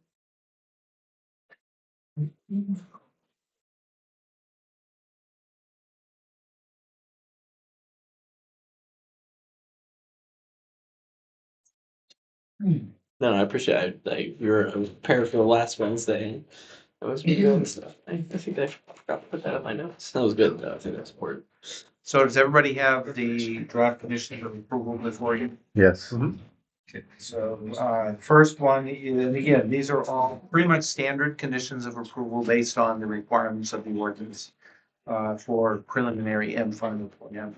So the first one is the peer review, and currently what's listed for peer review are the road construction, design, utilities, stormwater management, the fire pond, which is proposed, and the sedimentation controls and the engineering cost construction estimates for all of that. I think you've also discussed some additional potential peer review. Two that potentially could be added would be the hydrology study as well as wetland delineation. Um, Sorry, and specifically with Goral Palmer is for wetlands, to review Eric's delineation, but definitely take a peek at that northern piece. That northern section that we all talked about near Yeah, Mr. the Balfour. drainage, yeah. Yeah. we have not seen any cost estimates yet, so that's something that will be provided to Gold Palmer as well. Yep. Okay, thank you. Yes. Yeah, and that leads into the second proposed condition of approval is the board will look at a performance guarantee for the those improvements at the estimated costs provided by the project engineer and peer reviewed by the town's peer reviewer. For access, road and construction, electrical service, fire farm, stormwater management, and erosion and sedimentation. Third is they have to apply for their final plan within 6 months of this decision, if you make it. And they can request extensions, but if they file for an extension, it has to be before the expiration of the 6 months. And typically you give an additional 6 months. And they show that they're doing good due diligence and applying to the state and outside agencies. I'm sorry, George, can I ask a process question here? So are we saying that these items, we feel that the applicant is doing a good faith effort moving towards completing, or are we saying that we have reviewed the engineer's construction cost estimates? No, you have not. That will That be a we will have requirement those for final for approval. final. And if they do, then that'll be part of your determination that they have financial capacity to do the Okay. project. Okay, thank you so much. Yep. Let's see, the fourth one is it's already been discussed, the DEP for any stormwater permits for, NERPA, stormwater, and wetland alterations. And again, you use that as a finding if they get those permits for determination that they are not causing environmental problems based on your criteria and standards. Number 5 is the erosion and sedimentation control plans, which Durham has adopted basically the DEP standards. So the peer reviewer will look at that. If they meet the DEP standards for stormwater and erosion control, they pretty much automatically meet your standards. We talked about the clearing limits. Those need to be shown on the plans and referenced in the deeds. And part of that is because the stormwater assumptions are based on limits of clearing. Number 7, standard condition of approval is that they are to submit the road name, and I see it on the plan right there. That has to be cleared by the addressing officer, the who's code officer, to make sure it doesn't have a conflict with others.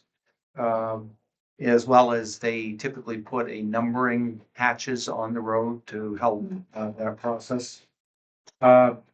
6.18B is repetitive, but it covers the standards for the road design, meeting Appendix 1 of the subdivision ordinance.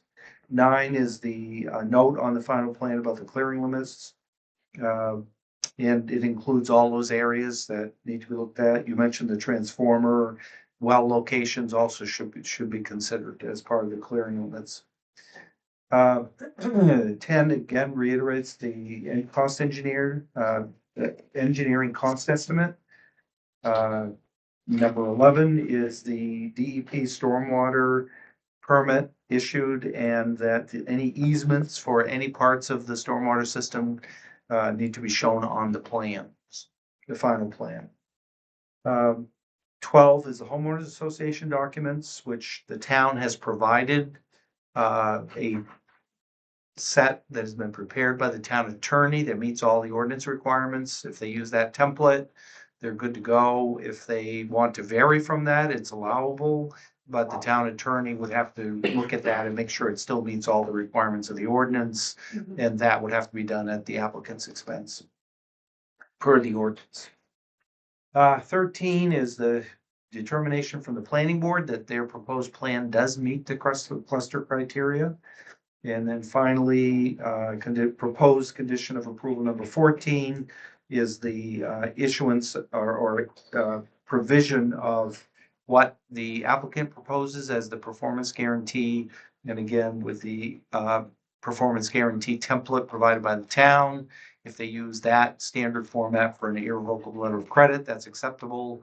If they want to propose some other form of guarantee, then that would have to be reviewed by the town attorney at the applicant's expense.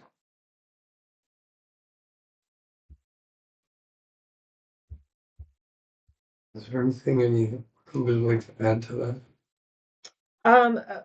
Clarification that anything that we talked about, adding to the site plan, all the wells, the structures, all of that, I think that might just be kind of, I don't know if we have to add that If there here. are deal breakers, you could put them as conditions of approval. If they're just ones you've put them on the applicant on notice that you're going to revisit those issues, and this does not hem you in to these conditions of approval. If during the final approval process, you can make additional requirements.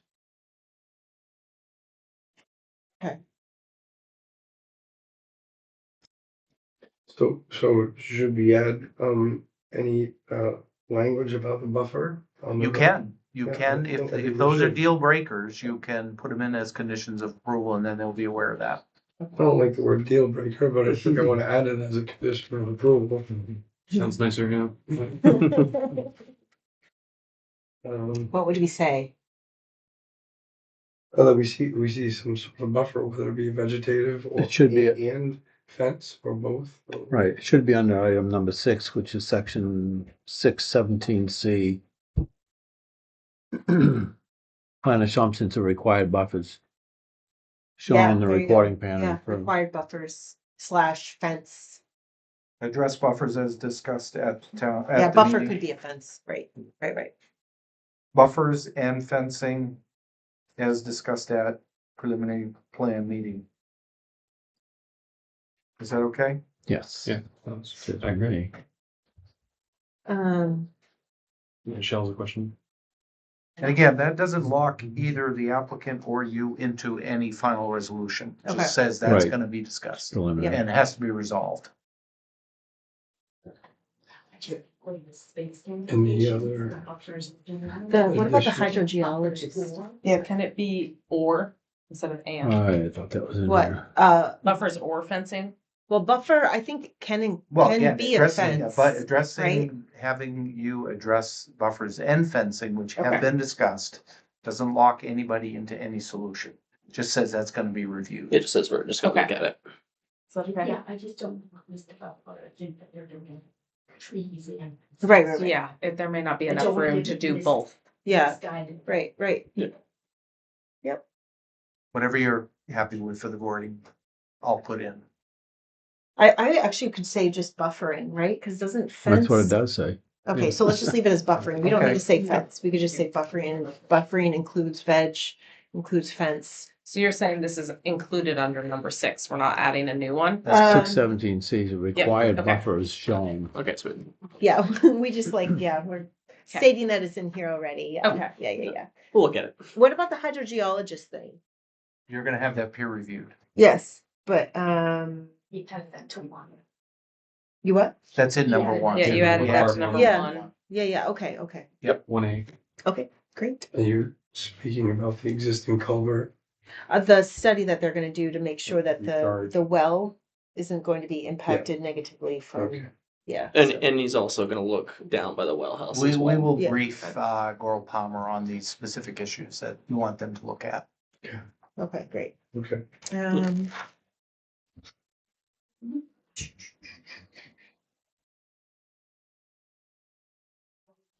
What we talked, we mentioned permits in here.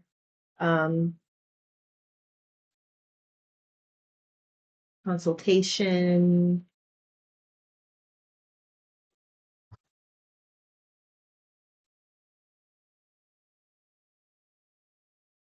Can't think of anything else.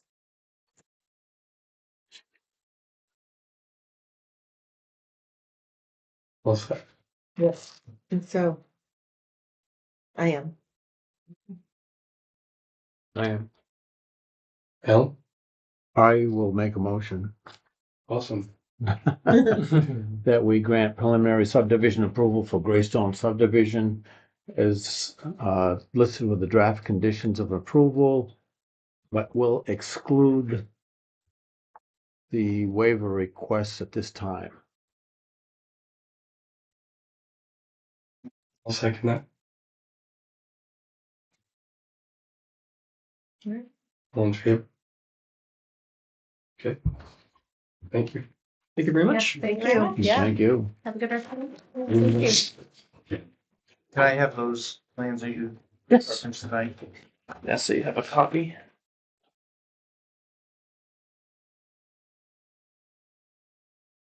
Can't have this stuff. Okay, next, new business. Sketch plan review of a proposed subdivision at 335 Middle Oak Road. Map 5, lot 61.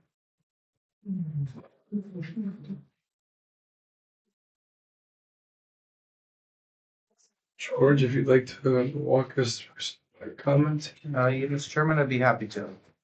So the application is before you tonight for sketch plan review. And again, this application is similarly for a cluster approval, which involves some additional analysis and process. The record, the submissions indicate that they're dealing with a 44.2 acre parcel, that's part of the development area. And they are proposing that the applicant retain a 2.1 acre parcel with the existing farmhouse out on Newellbrook Road. They're proposing 12 new lots off a 1,600-foot dead-end road depicted on the conceptual site plan up there, which I will point out has been updated in terms of the wetland configuration that I brought up in these agenda notes. They're proposing 26 acres of open space. They have met with their submissions, the minimum requirements for sketch plan review to get you before you tonight. There is some of the features identified during their site inventory include the large wetland areas and the vernal pool buffer. There is farmland, significant farmland soiled on the property that could come into play in terms of your determination of open space. There are no limits on developing farmland currently in the ordinance or state law. The board may wish to discuss whether the proposed open space configuration reflects intentional preservation of natural resources or whether portions function primarily as constrained land after the lot layout. And that's really a key consideration. This is not about just reducing roads and making smaller lots. It really needs to work together with open space, and that is a discretionary part of your authority as the planning board. You can determine that it does not fully meet the intent, or it does. That's your determination. I did bring up in their initial submission the question of the wetland boundary, a straight line. They apparently did some additional surveying work to show that that delimitation was not correct, and they've adjusted that, and we can have them explain that tonight in more detail. Their consultant, one of their consultants, indicated the potential need for a high-intensity soil survey. We've discussed that in the past. Typically with 2-acre lots, conventional zoning, you don't need that unless it's in an area with that has poor drainage. And generally, large wetland areas are indicative of that because of a lack of topography. And so in terms of if there are questions of wetlands, soil suitability for on-site wastewater, then a high-intensity soil survey may be appropriate, and you should discuss that with the applicant tonight. They have identified a vernal pool. They have not determined whether it's significant or not. Per DEP standards, they're showing a buffer around it in case it is. And I've pointed out in my analysis that a couple of those lots, it covers at least half of the lots. And so that is something to be discussed by the board with the applicant. 2 of those lots particularly would be impacted by that buffer. And the DEP is, my understanding of the rules, does allow up to 25% reduction of the buffer. And so that would be potentially something that they could look at. I did point out that probably having a straight boundary, if that is the solution, would be better than a circular curved line for determining where that buffer is, the limits of it. But I also showed that with some adjustment of the lots in their configuration, that the open space goals could probably be better met. But obviously that would hinge upon, and I suspect some of the layout that you see is trying to get at least 40,000 square feet of contiguous developable land, not restricted by wetlands or other features to meet that minimum buildable area for each lot. I did also talk about, I was working for Falmouth when they first developed their conservation zoning, where this was a big issue, worked through on a lot of projects. And there's this process that was developed back 30 years ago called conservation subdivision design process. And it's typically a 4-step process developed by a landscape architect named Randall Arendt. So the first step is to inventory, which they've done. Second is to identify the optimum development areas and open space areas based on the resources that are on site, opportunities and constraints. And then to identify optimum home sites. In this application, they have actually identified the proposed home sites to take maximum advantage of the open space that's created. And then the third step, would be the fourth step, would be to actually then put lots around those house sites and get the road access to them. So this is kind of a condensed version of that process.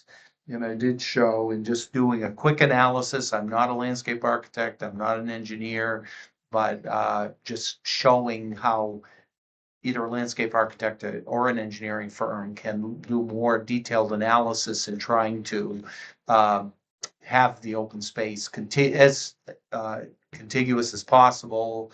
And I'm anticipating that part of their open space calculation showing that at least 50% is preserved and no more than 50% of that is wetland, includes a requirement that the 50-foot strip going out to Newell Brook Road is part of that open space calculation. So again, those are all factors in trying to determine whether or not the intent of this meets what the ordinance is talking about in terms of the cluster. And again, it's purely discretionary on your part. I showed an alternative layout, which may or may not be workable based on some of the engineering analysis that they've done. But what I hoped to show was that there are other configurations that may be able to do a better job in terms of meeting the intent of the ordinance. Relocating the road access to closer to the current farmhouse would preserve that tree. Not sure how to describe it. It's almost like a peninsula of trees that comes along the field out toward Newell Brook Road. Yes, and so there would be less impact where if that house were located in that open area where the existing MDOT curb cut is, and then that tree grove would be pretty much undisturbed and provide good buffering for the rest of the project. So. And again, the lots may or not be workable, but I think there are other alternatives that could be explored beyond the concept that's been presented to you tonight. And that was the main point I was trying to make, not to design the project.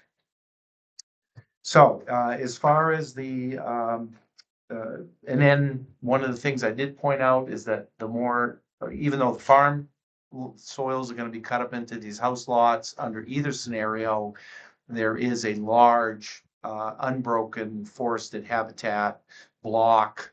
And so preserving that forested block as opposed to the farmland would be a trade-off in terms of the cluster benefits.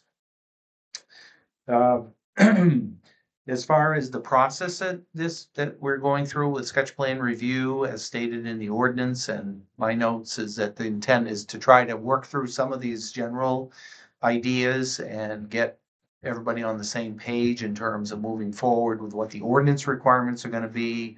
You can't make any decisions at this stage, but you can have a very open discussion with the applicants to try to get clarity on what their intent is and what the board expectations are. And that'll hopefully facilitate a quicker and less expensive design process when they move into the preliminary stage. If they are considering any waivers, as we talked about with the last project, that would be a good time to at least get them on the table, not to discuss, not to determine whether you would or wouldn't grant those waivers, but to make you aware and have them consider the likelihood that, you know, that would be something that could be waived. Finally, the site walk for cluster subdivisions is done at this stage before they get too far with the layout and design process. So there's some features on this site that warrant board review. So with that, I would close my comments and answer any questions you may have for me, or you can move on to the applicant's presentation. Okay, any questions or comments on George's summary? Not at this time. All right. Sure, let's ask the applicant, come up. Mind introducing yourself? Sure. Good evening, I'm Craig Burgess with Acorn Engineering, here tonight on behalf of Ruby LLC. So going into this subdivision concept that we prepared, we had two primary objectives, and that was to preserve that existing barn site as much as possible. That's going to be an out parcel that will be retained by the owner. It's currently registered as like a wedding venue, so we want to keep that lot as big as possible. And then the other objective was to protect wetlands to the greatest extent.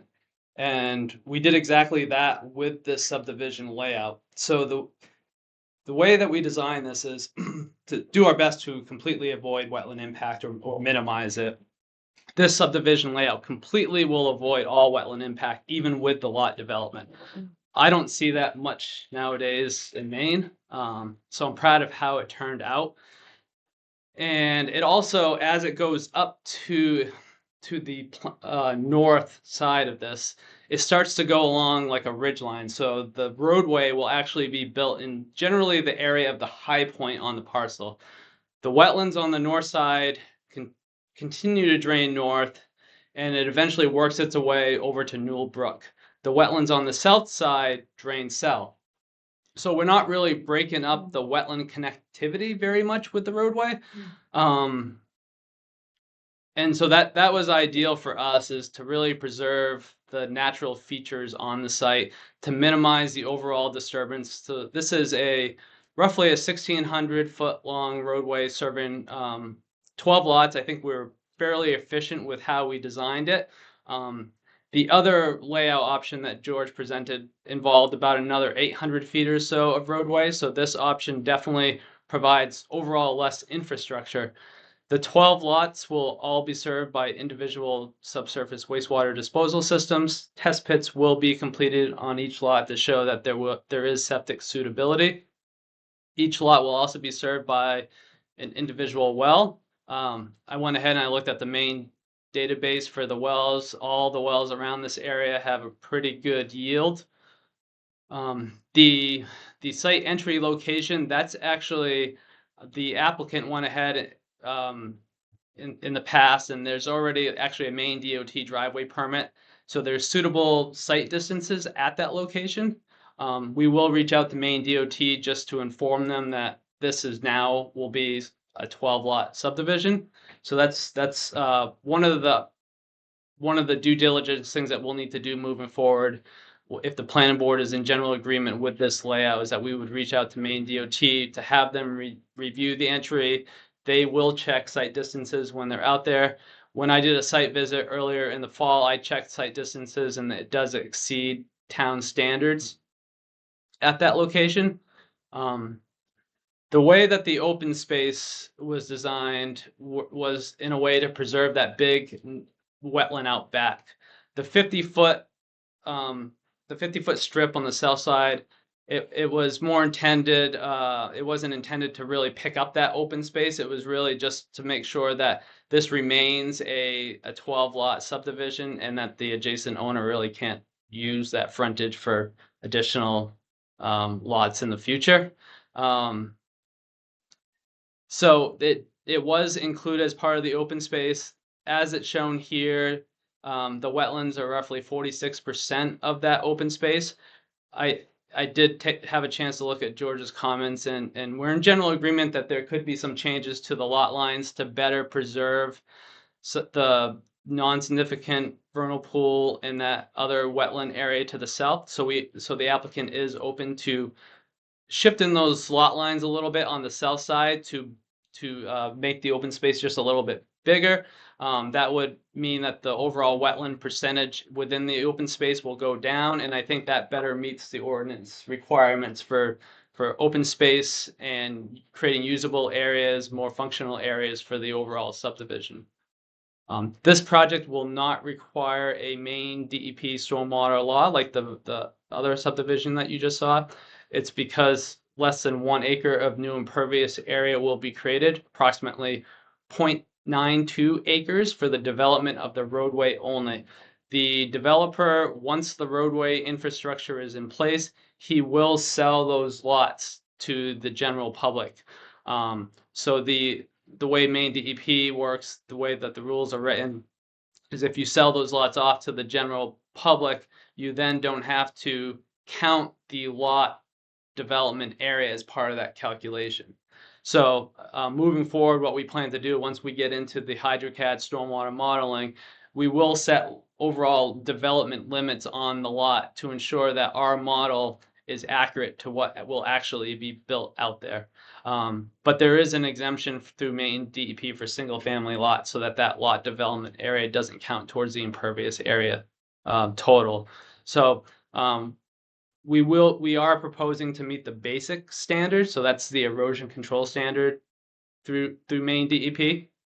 Overall, because more than 1 acre of development or disturbed area is proposed, about 3 acres, this project is under the jurisdiction of a Maine construction general permit.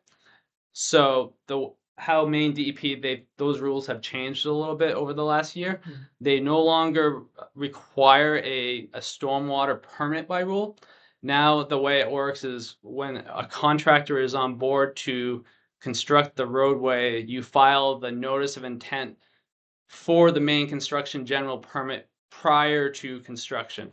So we do intend to file that prior to construction, but that will really look at erosion control that is designed and where it will be put. And for this size project, I don't see too much of an issue from the state's perspective for erosion control. The erosion control for the roadway construction will be really just silt fence that will be installed either adjacent to the roadway or the stormwater best management practices, wherever those end up being for this project. We do intend to send stormwater to level spreaders, intend to discharge runoff as sheet flow to the various locations where it goes today. The wetland to the south, we've already looked at some of the stormwater. The wetland to the south drains south. So that would be one of our study points, is where stormwater collects and it leaves that wetland to the south area. There is a bulk of the runoff does drain towards that larger wetland. And that wetland, you can see where the unnamed stream is. That's where that wetland kind of funnels through, and eventually it becomes that unnamed stream where it crosses Newell Brook Road and eventually into Newell Brook.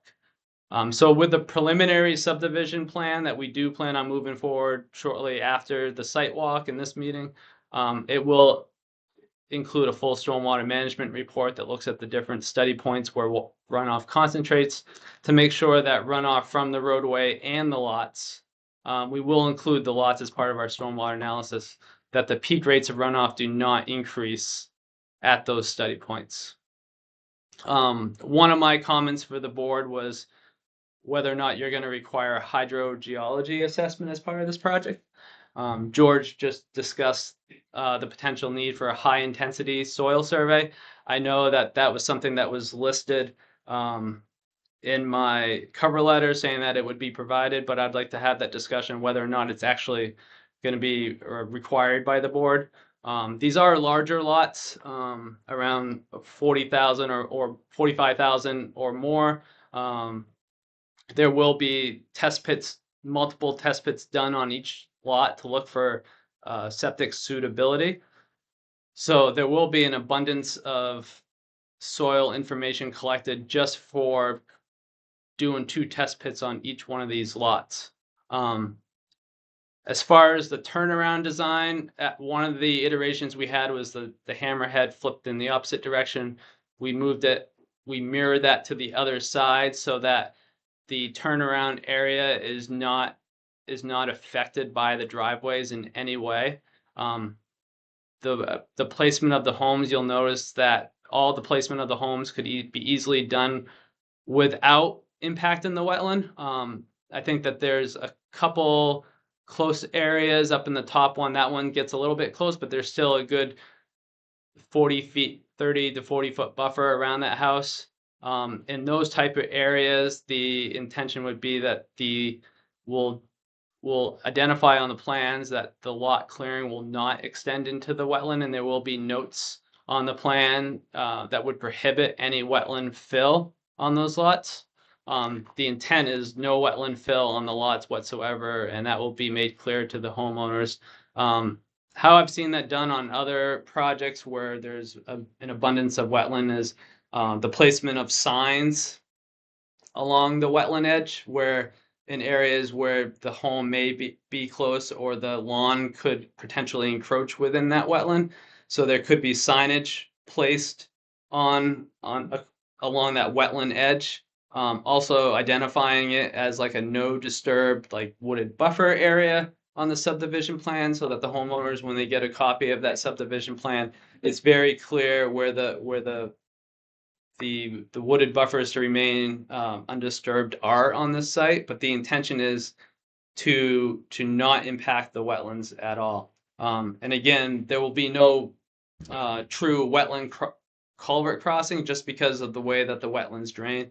And I do feel like this layout does a good job at preserving how the wetlands drain, and making sure in the future we'll make sure in our plans that we have the notes and no cut wooded buffer areas. We plan on adjusting the lot lines generally per what George suggested, with the lot lines coming in a little bit, just so that it better preserves those wetlands. As far as the non-significant vernal pool that will be revisited in the spring 2026, late March or early April, to see if it is actually significant.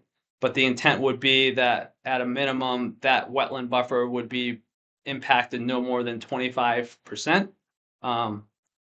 with a permit by rule. So we don't know if we're at that point yet, but we do intend to adjust that lot line on the plan bottom right a little bit, up a little bit, so that that vernal pool is at least out of those lot areas.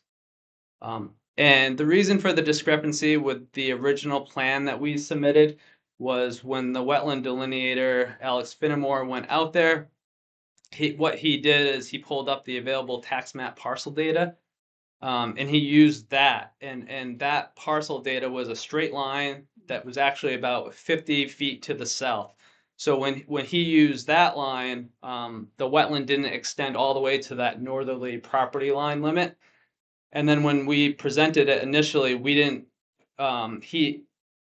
were still waiting for him to get out there and collect that additional wetland data to actually better align with the actual boundary survey that we now have on Main State datum. So we were able to get that shown on the plan to show how this larger wetland, how it actually, what it looks along that northerly side of the property. I guess with that, I'll turn it over to the board with any comments. Thank you. Thank you.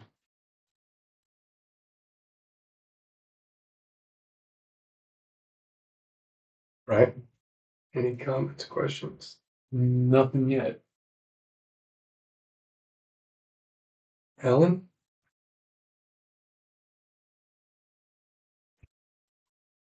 Not at this point. Oh, yeah. Of course. So let's talk about the percent of wetlands, compared to the total project site. George, you brought this up in your summary. So what should I say, threshold there? 50%. 50%? No more. No more than 50%, and currently we're very close to that. 46. 46%. And that will go small when we make some of these lot line adjustments. That will The be percentage less. will Yeah. go. Okay, great. George, I hear you about, like, was this designed in a way to avoid impacts versus open space considerations, right? It's hard to know. I do really appreciate the fact that this plan is no wetland impacts, you said, right? Yes. There's no wetland, including the house lots. Correct. Right? Which is fabulous. I mean, that's, even with the road, all of that, I really appreciate that. Not sure about the open space piece. It does seem like the lots are a little large, right? And we talked about that, and possibly at least decreasing the ones in the far right corner. We can go back and we can look at that minimum buildable area of 40,000 square feet. And we can shrink up the lots a little bit more, which would give more land back to the open space. Yeah. Yeah. Because I think, George, the biggest thing about the open space is that most of it is wet, right? Like, and I don't know, I haven't seen it yet, how wet it is, like what kind of a wetland it is, but yeah, that is the thing. For Doesn't sure. really meet the requirements of open space just because. Right, right. Yeah. That, the random strip on the bottom. Yeah. Okay, so there's that. In the wetland delineation that Alex did, I don't see any photos. Were those omitted? No, those were recently submitted electronically to George. It wasn't included as part of the hard copies. Okay, But okay, we do have that information. great. So It we'll see wasn't those. intentionally, it was just not originally Just- part of that wetland report, and now we have it. Understood. Has the applicant talked at all to any of the neighbors yet that aren't included in the project, specifically this one? I think No. there's a house right here, right? I'm not 100% sure. Yeah, Yeah. that clearing you can kind of see in the There is. aerial there. I believe it's a little There bit is. down. Cause they did a lot of the clear cutting that was back here a few Okay. years ago. Okay. Yeah. Yeah, just based on the conversation we had with the last applicant, Oh, I know. it would be interesting to hear. I think it's gonna be a very similar situation where the road is very close to their Yeah. physical. I think that's the But house they're right there. proposing a 50-foot buffer along the property line. Yeah, that was the other benefit of how the open Yes. space was designed, is that area will be fully protected. Which is awesome. I see that too. That's great. I think the house is right here. Very Isn't it? close to the road, yes. Oh, it's I think it's like somewhere like right Yeah. here. But yes, you do have that buffer built in, which is great. Great. But just curious if you've heard from that landowner yet. If anyone- I can ask the applicant. I don't think that there has been anything initiated yet, but Yeah. I can clarify that. But yeah, the buffer's great there. And I think some of that open space, like we can create more usable area by adjusting the lot line here and giving more space back over here, which will increase the upland area within the open space. So you said it's not going to require DEP stormwater permit, will require the main general permit. Okay. And you mentioned the PBR. Potential for PBR? So the permit by rule, the NERPA permit by rule, Yeah. if we do encroach within that, if the lot development area encroaches within that vernal pool, Mhm. and it is in fact a significant vernal pool after it's looked at in the spring, Mhm. then that would require a permit by rule for up to 25% disturbance. Okay, within um, the buffer. Within that 250-foot buffer. Great. But you were thinking of excluding that area, is that correct? We could. I mean, in looking at the lots, you can see that there's plenty of room around those homes and even in the backyards of those homes where that may not be needed. Right, okay. The permit by rule may not be needed. If you shrink them, Right. right, okay. We just have to keep that minimum 40,000 square foot buildable area.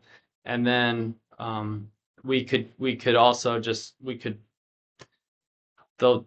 setback line, the building envelope lines would trim up against the setback, and we would define where the no disturb wooded buffer areas are. Also, the rest of these setback areas that you see here they won't go through those wetlands.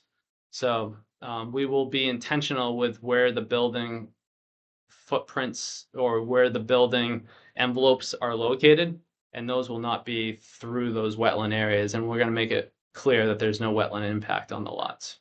Okay. Okay, just a couple more. So you said stormwater permit's not needed, but I think you said you will be developing a stormwater report. Yes. Yeah, okay, that's good. And that stormwater report will show that there's no peak rates. The peak rates of runoff don't change Yeah. at the study points. Okay, Um, because this will also need a third-party reviewer, just like the other one.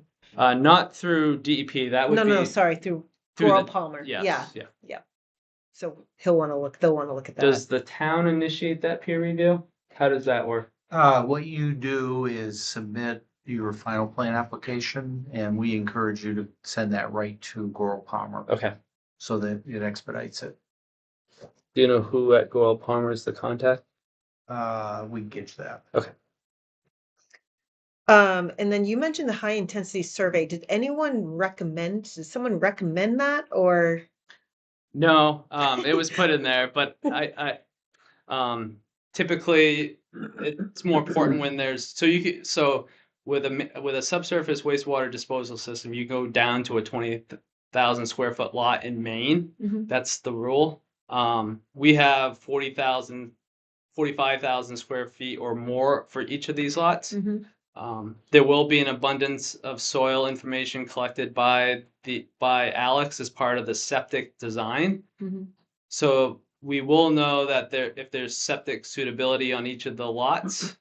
We know where the wetlands are. I don't think that there's much of a benefit to the high intensity soil survey, but I'd leave that up to the board if they want to see that. Something we can discuss.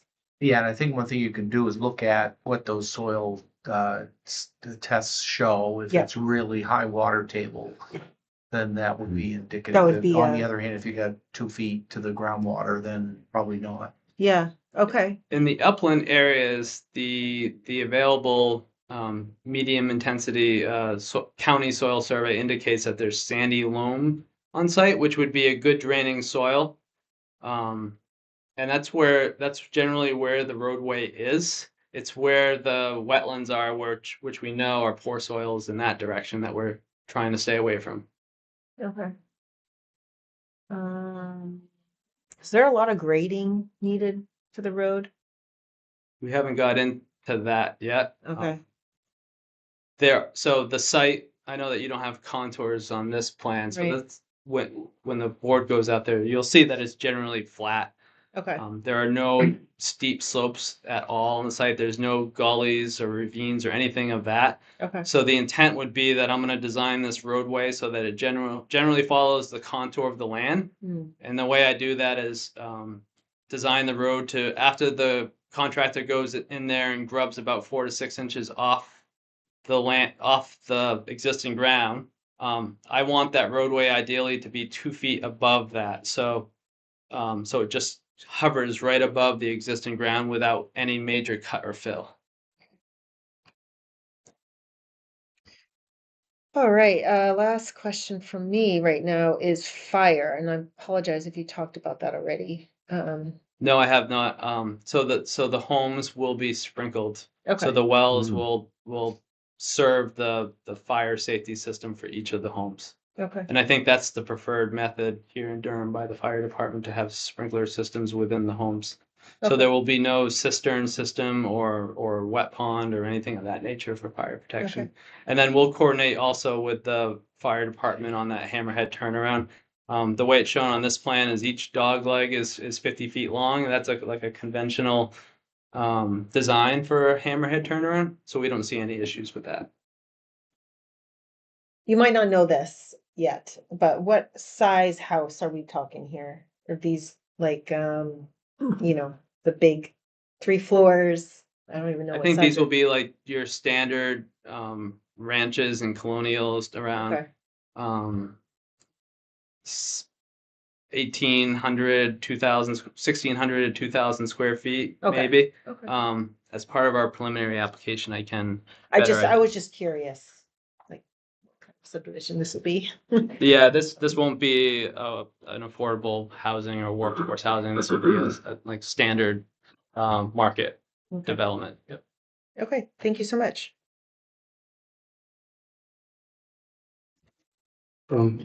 Set. Yes, I am, thank you. Where's the stream on the site? That is in the top left corner. That blue line there. So it's Oh, this is not what we haven't yet. We haven't received this plan yet. Okay. Yeah. Okay. So that's considered subsurface water. That needs to be added to your calculations. Okay. Actually, surface water. I'm sorry, surface water and So the stream stream. width, we'll have to have Alex go out there. He'll look at the stream width in that area and we'll make sure that's subtracted in the Yeah. net residential calc. Okay. Similarly, where are the ledge outcrops? The report states that there are several exposed areas of ledge. That is a good question. I'll have to, Alex's report stated that. Not sure whose report Yeah, it stated must- that, yeah. but somebody, it is stated. Let me see if I can find What it. we'll do is we can show those on I the, think, Brian, we discussed that, and in the general characterization of the regional geology, I think it did mention that in the plain, the coastal plain, that's one of the characteristics of, so I'm not sure that it was site specific or it was a generalization, so you just. Yeah, no, what we talked about was something different. Okay, Yeah, it had to do with coastal. yeah, Yeah, no, okay. there was something in here about. In other words, just look at it, whether it's a detailed analysis or whether it's a generalization of the types of soils. Yeah, I wish I could find it, but somebody did note that there were. I have walked the site. I don't remember seeing ledge. Okay.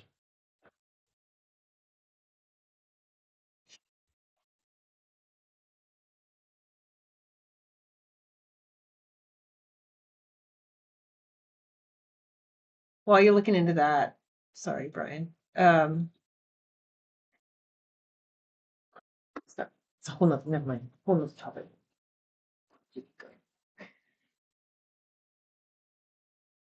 And is underground power gonna be? Yes, underground power will extend from Newport Road. Okay. Additionally, I kind of agree with George and I think some of the board members here about, it looks like there's just wetlands that's being taken out. And I think that maybe if you could look at a different layout to show how it really meets the intent of a cluster subdivision, which is to preserve as much of the natural characteristics as possible. And not have all of the wetlands be open space. Again, just consider the intent of cluster. Yeah. With the layout. And I think there's there's probably a couple of ways that this could be redesigned, to better apply a cluster subdivision definition to this parcel. I don't remember the landscape architect that you referred to earlier and their methods of subtracting the unusable parts of a lot, but I have an architecture background and I did the same thing, in design is you've got a box and you've got to take out for stairs and elevators and toilets and all that, and then you're left with whatever's left to be creative. And I think this is the part of the project where we rely on the engineers to be very creative, and come up with some alternate solutions, or at least a couple of solutions to meet the intent. Craig, other than the issue of the layout that I just offered as just an idea, having more road. Obviously, if you get a cluster approval, you're automatically building less road than you would with a conventional layout, because each lot only needs 150 feet of road frontage instead of 300. Is there anything inherently unworkable from your engineering perspective of going with a road spur up this way?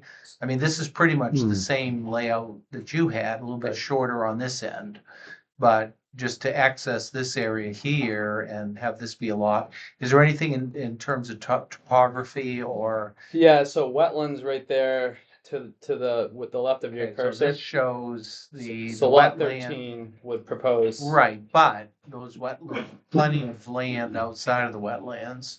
And it's really not that different a configuration than I think your layout, is it? That roadway generally with this one though, that out parcel land that's currently that barn, we were trying to keep that as large of a parcel as possible. This is no different than, that's the parcel you're talking about, right, with the barn? Right, Right. but the roadway is like another 100. Oh, by 200 bringing the feet road down. over here? Yeah. So that was undesirable by the applicant, is to have the roadway so close to the barn, because that's trying to be preserved as like a nice lot and to keep the integrity of that barn lot in place. So we really want that roadway as far down as possible to better preserve that barn lot.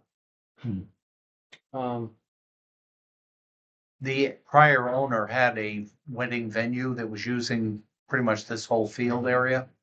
Is that planned to be used for wedding venues, did you say? No, that's why we ideally wanted to keep that lot at least 2 acres in size. Okay. I think we can modify our layout so that it's close. So this layout here also has a lot of wetland. And I think if you go back, if you go back to our plan, we can modify that layout so that it's closer to that other one. We can pull that lot line up closer through here. But as I had shown on This- the concept. This lot right here is already at the minimum 45,000 square feet, but we can try to pull as much of this area back into the open space. Over here, this lot line could come across through this way as well. So pretty much as I had shown, right? Yeah, and And that would make a huge difference. and I think if we make those modifications, we're pretty close to even that other alternative that you Right. suggested. I think we're pretty close to. I think regardless of how we look at this, that the open space is going to have a large percentage of wetland. Just the fact that there's that large wetland complex in the north side. I think we can get something closer to this, which is better and which is more in line with that alternative concept. And looking at your proposed house location, structural locations and your setbacks, keep in mind that, and I'm just gonna use this previous subdivision as an example here, where the wetlands, there needs to be a buffer around the wetlands to create your building envelope. So even though you have these setback here, there needs to be a setback from the edge of this to pull your building envelope even tighter. Does the town have standards for a wetland setback? So what I've seen in other municipalities, South Portland just revised their ordinance to consider stuff like that. DEP, I believe, uses, you gotta try to stay to at least 10 feet for any disturbance. So where that house, we can pull that house a little bit further from the wetland, and Durham has no special wetland buffer requirements. It would be whatever DEP is. so it's really just where that lawn area in the back of that house extends to. And 50 feet from a wetland would be the building envelope, if you will. So let's say that's 50 feet. Okay, Right. so that's a standard. Yeah, if you look at the cluster subdivision regs. Yep. Under suitable building site, the building site, which is right, is the building envelope. Yeah, it's number 8 in I don't know what page it says, Georgia. I know it's in every one of our. You're talking about the cluster standards in the Yeah. land use ordinance? Yeah. Right, so you need to create this 50-foot buffer from the edge of any wetland to start looking at your building envelope. Cluster. Which again is it's shown here. Okay. Yep. And this was a cluster. Yeah. As well. So I'm looking at that standard and yeah, it says no building site, so. I think how that building is shown now, we can better define the building envelope so that the setbacks are, you're 50 feet off those wetlands. Yeah. We can do that. Yeah. So where that, Well, where we'll that just do house, that. Yeah. Right. I think that is close to that 50-foot mark, so what we might wanna do is pull the house a little bit closer toward the roadway. I just want to bring that to your attention because, we're gonna want to see those buffers. Yeah. No, thank you for bringing that up. Again, it's the intent of cluster subdivision.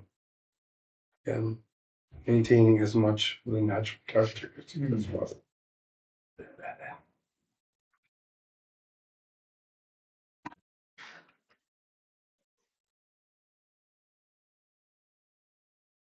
Those are the only comments I had.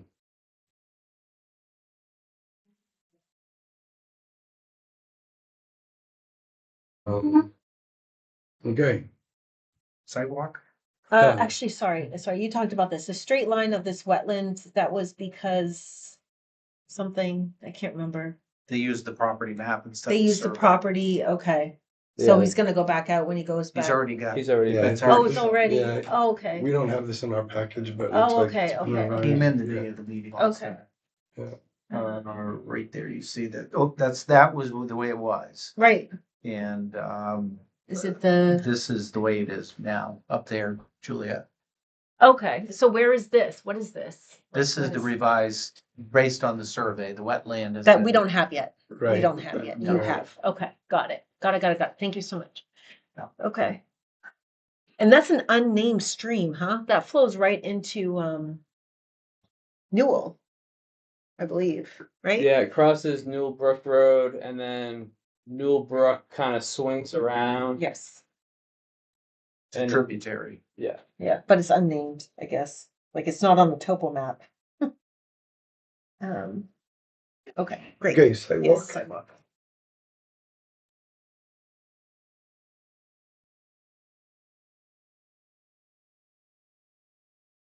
So we're still struggling with daylight. We don't need to deal with hunting season. Any suggestions? But it should be a Saturday. I Again, honestly, weekends work better for Yeah. me. oh, great, Okay. all right. We need X amount of days, right? Ahead of time. 7 days is adequate. Okay. So what are you looking at? 24th does not work for me. 25th though, maybe, You can do one thing. or the 31st works for me. I'm only one out of us. 25, either day, 25 or 31 work for me. Me also. Yeah, 25 is better for me. Okay. All right, let's hit it on Is the that, do you think 25th. that would work for the 1 applicant? PM. Yeah, that seems to work. I think so. Okay. 25th at 1 PM At the barn at the barn? or the MDOT entrance if it's plowed. Oh, yeah. I don't know. I don't think. Yeah, it's not, it's a, probably the The barn and, I can, if that changes, I can get back to you.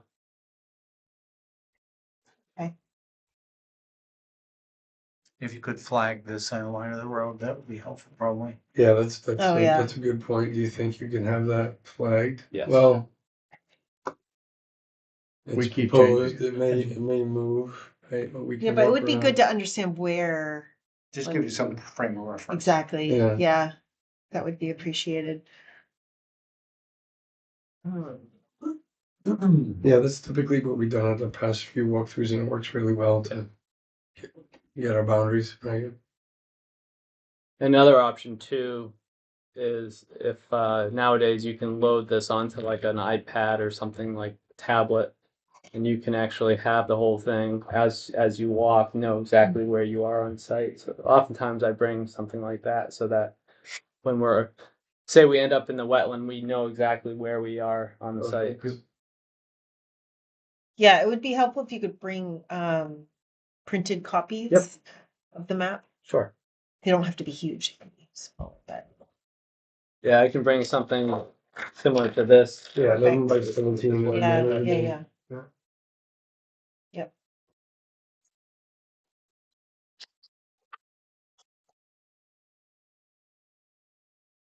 All right, I think we're all set here. Yeah, thank you so much. Yeah. Oh, thank you Appreciate very the much. feedback. Okay. And we'll see you in a couple of Sundays. Sounds good. All right. Yeah, please let us know if that didn't work as soon as possible. Okay. We need to get a public notice out, as George said, 7 days prior.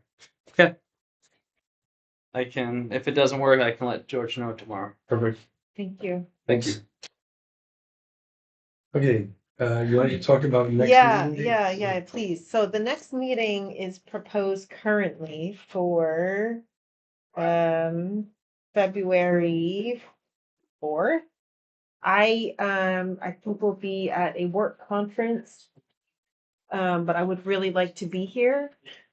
And I think with only 4 of us, we run the risk of, not having a quorum if anything should happen. Right. So if folks are amenable to it, I looked at the schedule. I think the 11th works for the town schedule.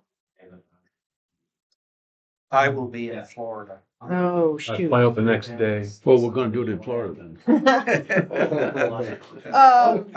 We'll do it outside. I will be out of state, forget where I said. Are you gone that whole following week? I'm gone from the 7th to the 24th. Wow. Okay. Okay. All right. With that being said, hold on one second. Let me look at the schedule. Did you guys know also that the ag committee meets the same day and time as we do? Yeah. Yeah, I was gonna go visit with them.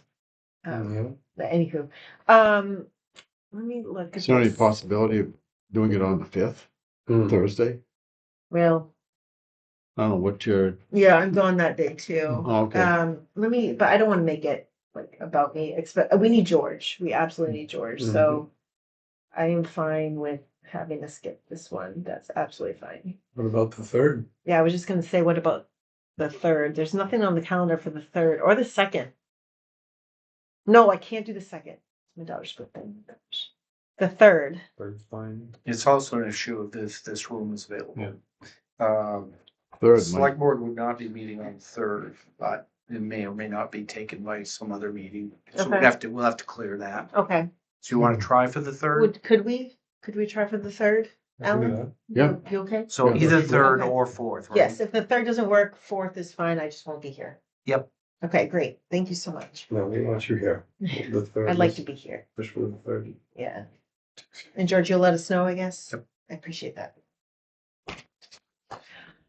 All right, can I make a motion? Just have one. Oh, I'm yes. sorry, one of the things, Durham Heights.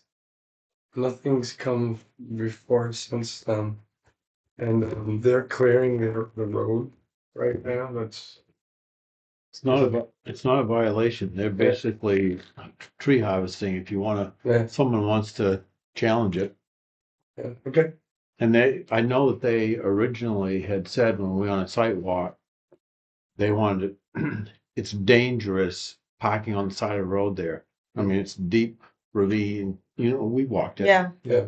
And they just wanted to be able to get a driveway in. I think they're doing more than that, but it's timber harvesting. Yeah. Okay. Great. If I just didn't know if it's my interpretation, I As don't long as know. they're just cutting trees, it's, if they start doing grading. No, Yeah. I think they have, from what I have seen going by, they have cut a lot of trees and they've put enough gravel in to get a pickup truck off the road. I agree. I just wanted to. No, I just didn't know. if anybody heard People, anything. Yeah. when you go on Facebook and all the comments that are out there, Oh. Glad I'm not. those on people Yeah, never I show know. up to, those people don't show up to meetings. They just complain. Watch the hot mic. there. Okay, I'll Hot. take a motion. All right, I will, Well, I'd love to see motion, those people show up to meetings, put it that way. motion to adjourn. So move. Not second. Everybody approve? So be it. All right, thanks. Thank you all. Yeah, thank you. Good meeting.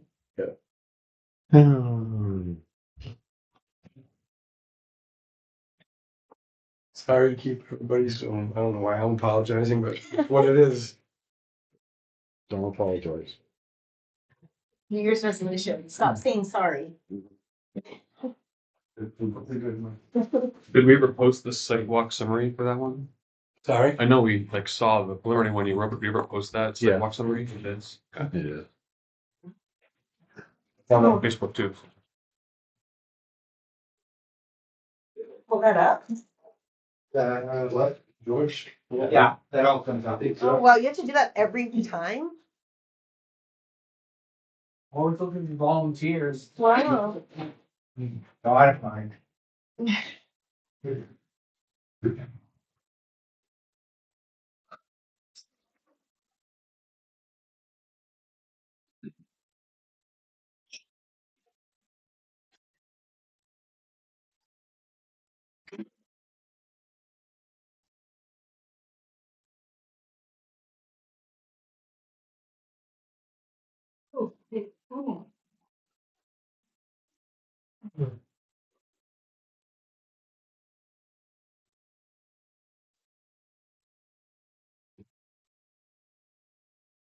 Oh, yeah.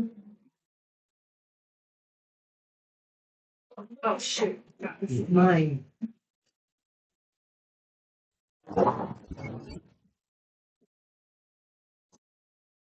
So when did you say that there's going to be a solid waste, is it presentation to the Yes. select board? Yep, Is it on the 27th? yep. Sure is.